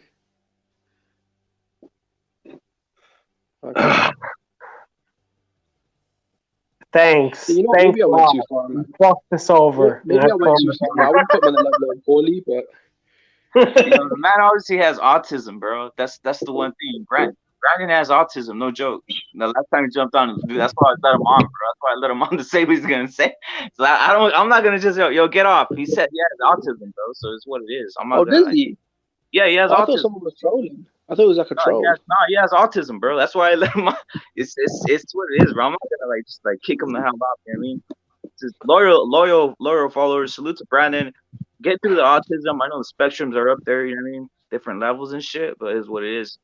But it's like you're saying. It's like Chris was saying earlier though about this fucking Leonidas. He's washed. All these guys are washed. All of the guys that Devin fights are washed, bro. Ain't that the truth, Jimmy? Yeah, mate. I mean, look, Linares got knocked out again. A couple of fights ago, he got knocked out by Cano. Lomachenko destroyed him. I mean, Linares hasn't really been in prime forms for what, 4 years? The guy's pushing 40. Haney should have got him out of there. And I'll be honest, Linares was standing on him, mate, in the final rounds. You know when he hurt and rocked Haney? Like, fucking hell, man. Like, imagine what prime Linares would have done. I don't even know, bro. Hey, bro, you know what's funny? Yep. Is that Haney watches the fights on the couch the the same as me and you do, but he takes credit for the fucking dudes in his division losing. Like, he's sitting on his ass watching the fights, and then fucking he like tries to like on the fucking Twitter or whatever. He tries to make it seem like he did something. Yeah. When Lomachenko lost to Teofimo, he jumped on Twitter and said, "I've been telling you for years Lomachenko wasn't shit." When Teofimo lost, he put up laughing emojis saying, "I told you Teofimo wasn't all that." And I'm looking at him like, "Motherfucker, who are you mixing it up with?" Well, exactly. You didn't do anything, Haney. So what's up? You and your father been talking on fucking on the YouTube. You've been talking a lot of shit, but you ain't beat nobody except for Linares. And Linares is washed to pieces, as we seen tonight. I mean, fair enough, Teofimo, Lomachenko, these guys are taking losses, and even maybe Kambosos, but it's because they're mixing it up. Is they're going into the fucking lion's den. Yeah, that's boxing. That's what happens. You might take a loss here and there. And you don't cry like fucking Teofimo does. Yeah, I mean, And look at Lomachenko. Dusted it off, man. Dusted himself off. Got a few wins, and now he's back. So you guys don't rate Kambosos in the top 5 of 135, bro. I'm seeing everywhere. Oh, definitely. Just going Kambosos, bro. No. I rank Kambosos number 1 at 135 for a reason. Kambosos is number 1. Lomachenko is number 2. Yeah. Teofimo is probably number 3. Then Haney. Then Ryan. Then so forth. Teo's moved up in it to 140. Yeah. Teo's not even a part of that division, but I'll give Kambosos his respect. He is number 1 of that division. So fight Lomachenko. Yeah. I mean, look, I do give him some credit because I feel like at least he's more proactive than someone like a Tank Davis. Even if it's, he's not getting the fights, at least he's, trying a little bit. But Tank, even though I enjoy watching the style because he's aggressive and he gets knockouts, he's a bit of a cherry picker. Yeah, I don't even know what weight class Tank Davis competes in. He changes it so much. What is Tank Davis? What weight class is he in? 135 is his weight class, and I think he's gonna campaign at 135. He fought Isaac Cruz at 135, bro. So I think that's where they're gonna settle him out. I mean, Tank Davis does have power. He does have boxing ability. The problem is, I think for my personal opinion, Tank's best weight division is 130, but he's too fat and lazy. He's too fat, lazy, and doesn't stay in the gym or doesn't cut his weight because he's a short man, bro. He should be making 130 pounds easy, and that's his division, in my opinion. Imagine him versus a Valdez. Imagine him versus some of these other guys in that division. It'd be fucking hella interesting, right? Even a Shakur Stevenson, fuck it, you know what I mean? Yeah, I mean, do we really consider Tank a champion? Like, he's a regular baby belt champion, is what he is, bro. How many champions do we have for goddamn division? How many? Well, shit. There's 1, 2, 3. You got the WBC, you got the WBA, you got the IBF, and the WBA, WBC, IBF, and WBO. So that's four legit champions per division, bro. 4 belts. That's how it operates. Now you got the baby belts with the WBA Super and the WBA Regular. I mean, the WBA Super is what's considered the real belt. The WBA Regular is considered the baby belt. And in regards to the WBC, some people consider the WBC franchise a fake belt, but there's various belts in between there that are just like metal belts and shit, right? The real belt is when you're considered an organizational belt like the WBC, WBO, or IBF. Yeah. It sounds hella complicated, right? But it's fucking crazy. There's 4 fucking belts per division is what it is. So if you're Kambosos, who do you fight next? Logically. If you're Kambosos, you fight the man Lomachenko like it's happening, bro. You know what I mean? Like it's bound to happen. I mean, that's what I want to see that fight. I want to see that fight. I just don't understand why so many people don't believe in Kambosos. I mean, I hear it all over the place. That's why I say I will put 100. I do think Kambosos has the ability to shadow Lomachenko in regards to that, bro. I think he can shadow Lomachenko, and I've seen Lomachenko fight Campbell and Leonidas and didn't finish him. I don't see Kambosos being weaker chin than that. He took a punch from Teofimo real hard, right? So I think he got dropped by Teofimo. Yep. So I think his chin will hold up versus Lomachenko. So it's going to be a purely speed and boxing match. And I do know this. Guess who Kambosos' sparring partner was for many years? Another great southpaw, Manny Pacquiao. Exactly, brother. So he's done sparring Manny Pacquiao. And someone's going to tell me that him sparring Manny Pacquiao isn't a big deal. You know what I'm saying? Yeah, like so him sparring another great southpaw. I mean, God, that's interesting, man. It really is. Like, fuck all that Devin Haney talk. It's Kambosos and Loma. Yeah, man. That's the real talk. Tio was fucked up. That's why Kambosos is a bad motherfucker. It's not his fault, but Tio had a fucked up elbow and respiratory. And yeah, that's what I was always saying is his weight was always an issue, man. And I hopefully he rectifies that at 130. You know what I mean, don't you think that, like, you know, when in all of Loma's fights, like how his opponents like hit him on the gloves and stuff, like the punches don't necessarily land on Lomachenko's head, but like he gets hit on the gloves sometimes. That like Kambosos could possibly win it a decision. But we know how Loma is in the later rounds. He likes to pick it up a little bit and, you know. Yeah, man, it's gonna be pretty tough out there. Salute to Omari, who says Brandon. Yeah, Brandon has autism. Brandon shows up. You know what I mean? It's what it is. I'm not gonna automatically kick someone out unless there's something ridiculous. But I had to let the man say what he had to say, man. You know what I mean? Yeah, what happened? Fucking L-Dog and everyone left the goddamn stream. Yeah, Brandon is someone who clears people. It's funny shit though. Like I said, I'm not gonna just kick someone off. Kick off Brandon if he's on here going off on, you know what I mean? Saying he does have a low spectrum of autism, or what's it called? Autism or whatever the fuck. Yeah, that's real shit, bro. Autism is real, bro. You know what I mean? So it's not like a joke out there, bro. Autism is real, and this man has autism and shit. Let Brandon back on. I will if he jumps on, but you know what I mean? He only jumps on sporadically. Salute to Pounds. Salute to Pounds. Salute to Pounds. But I got yo, Chris. You know who I got as my number one 135 pounder though? Ryan Garcia.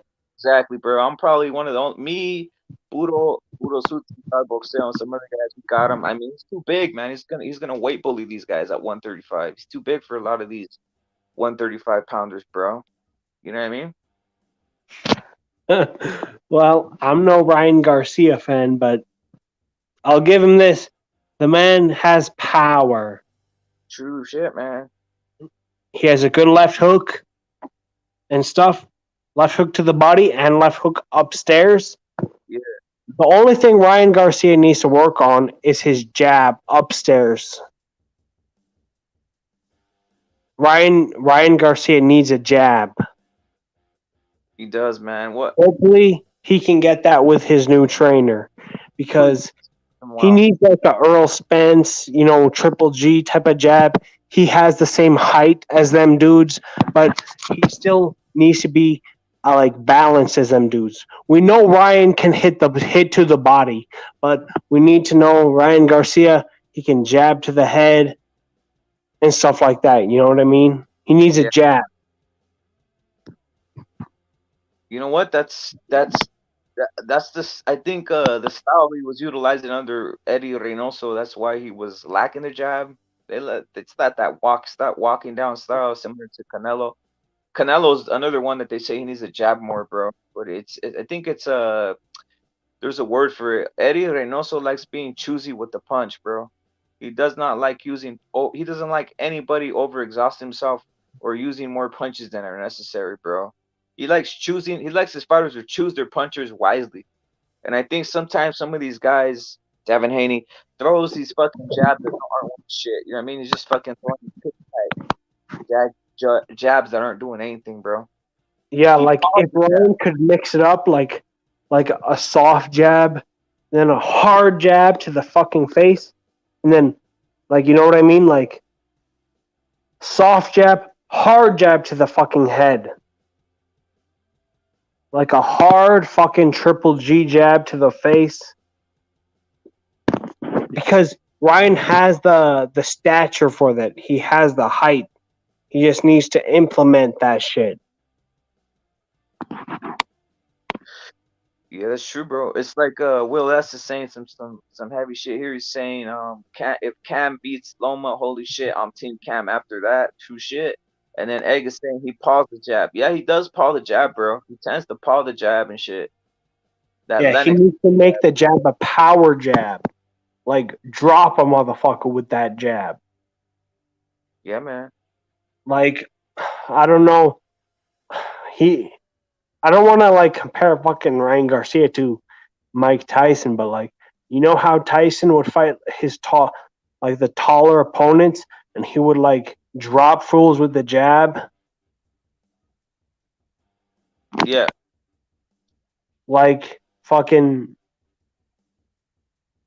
it's not a straight jab. It's like you move your head, and then you fucking jab, like a very hard jab. Yeah, it's one of those. It's a probing jab, like the man right here is saying in chat. Like it's a feeler jab in a sense. My favorite punch to throw is a left hook, bro. I guess I'm typical Mexican and shit like that. But I'm not out here. I'm not out here too obsessed. I do work. I do like jazz, but we all like power punching. We all like hitting the bag and shit like that, right? Yeah. Yeah. The left hook is probably the most dangerous punch in boxing. It is. Do you turn over on your left hook, Chris? Do you turn over on your left hook, or do you just throw it all fucking sideways? No, I try to, like, keep good form and, like, keep it perfect. Yeah, man. Even when I'm tired, I try to, like, make it perfect when I throw the left hook. Even on the bag and shit. No doubt, no doubt. Some guys don't know. I noticed some guys in the gym, they don't like turning over the hook, bro. They're throwing the hook off fucking like, and there's nothing wrong with that. I've seen some coaches say you should throw the hook. You can throw the hook without turning over with the low one, or you can turn over on your punch, right? You know, I personally just like fucking throwing it. I like turning over on all the punches. Or turning on every punch I throw, even the uppercut, bro. You could even turn on uppercuts, bro. A lot of guys don't even do that. Sean Porter, dude, he don't fucking turn on anything. He's just out here throwing fucking like punches that have no fucking punch to him, bro. It's because he's not turning on. Sean Porter smothers all his work on the inside. True shit, bro. True shit. Like, if Sean Porter could, like, God, man, Sean Porter's fought everybody, and he's lost to goddamn near everybody. But if Sean Porter were to, like, fight correctly, turn his punches over, like you're saying, yeah, like even the right hook, the right uppercut, and, like, throw the punches like how they're supposed to be, then Sean Porter would probably beat Spence and fucking what's his name, and Thurman. Because like, I think what's his name, BH said earlier on the panel, he's like, or somebody said that inside fighting is like rare. True shit, bro. Like Pounds is saying, you have to crush with the hip and sit on the hook. Exactly. A lot of these guys. That's one thing I like about guys in here. I know Pounds for sure. I heard him say jumps ropes and hit shit. I know you do shit too, Chris. There's a lot of guys that actually do fucking hit the bag. Do like boxing drills and shit. Even Felipe. I'm not sure if you guys have had matches and shit, right? But it's what it is. If you guys sparred or anything, but I do know guys in here do actually fucking practice some sports and shit. They're not out here being, you know what I mean? And there's nothing wrong with being the opposite, right? But it is what it is. Yeah, no. I think if you want to talk boxing, you should at least fucking practice what you're preaching. Yep. So that means either do it on a fucking heavy bag, or you've been in the gym before. True shit. I like all forms of combat sports, bro. I've done them all, bro. I've done them all. You know what I mean? I've done them all, bro. So it's nothing to me, bro. You know what I mean? But I think we've already gone like 3 hours on this shit, man. I'm getting thirsty. I'm getting thirsty, motherfuckers. You know what I mean? So I'm about to get off. I'm about to get off here, guys. Salute to everybody who's come through. Obviously, Chris is out here thugging it out. Salute to Chris Corbin from Canada. By the way, Canada, this man's a scumbag, bro. I gotta keep on going in, bro. Trudeau's a scumbag piece of shit, bro. Seriously. If you're not gonna say it, I'm gonna say it, bro. Dude's a salute to Egg, peace, hermano, saludos. Salute to Will SCC who says boxing. He does it all, bro. Yo, you do it all, Will S. Salute to you, bro. Don't fuck with Will S. He even does fucking Muay Thai, bro. Salute to Will S. Everybody who came through was a fucking fun shit. Salute to Sergeant who's always around. He's always stugging it out. No doubt. Salute to you, Will S. I love Muay Thai, bro. Muay Thai is a fucking great sport. My fucking my shins are like fucking what's this shit? Like steel and shit. All the nerves in my shins all fucking kicks up. That's why I keep on saying, if you're a YouTuber out there and you talk shit, especially these other faggots, these other weirdos on some channels, they like talking mad shit. Trust me, I will fuck your ass up in person. No joke. So don't be saying these fucking fruity ass words. I will fuck your ass up. I'm not like your fucking old ass, demented bitch ass out here acting all weird, talking shit on YouTube. Nah, I could back up what I say. I will fuck up your whole face in like fucking 5 seconds because you're just a fucking slouch, you scumbags. That's all I gotta say. Yeah, and what's up? I got your back. CCD, nigga, what's up? You want to fuck with us? Salute, bro. We're out. Peace. So.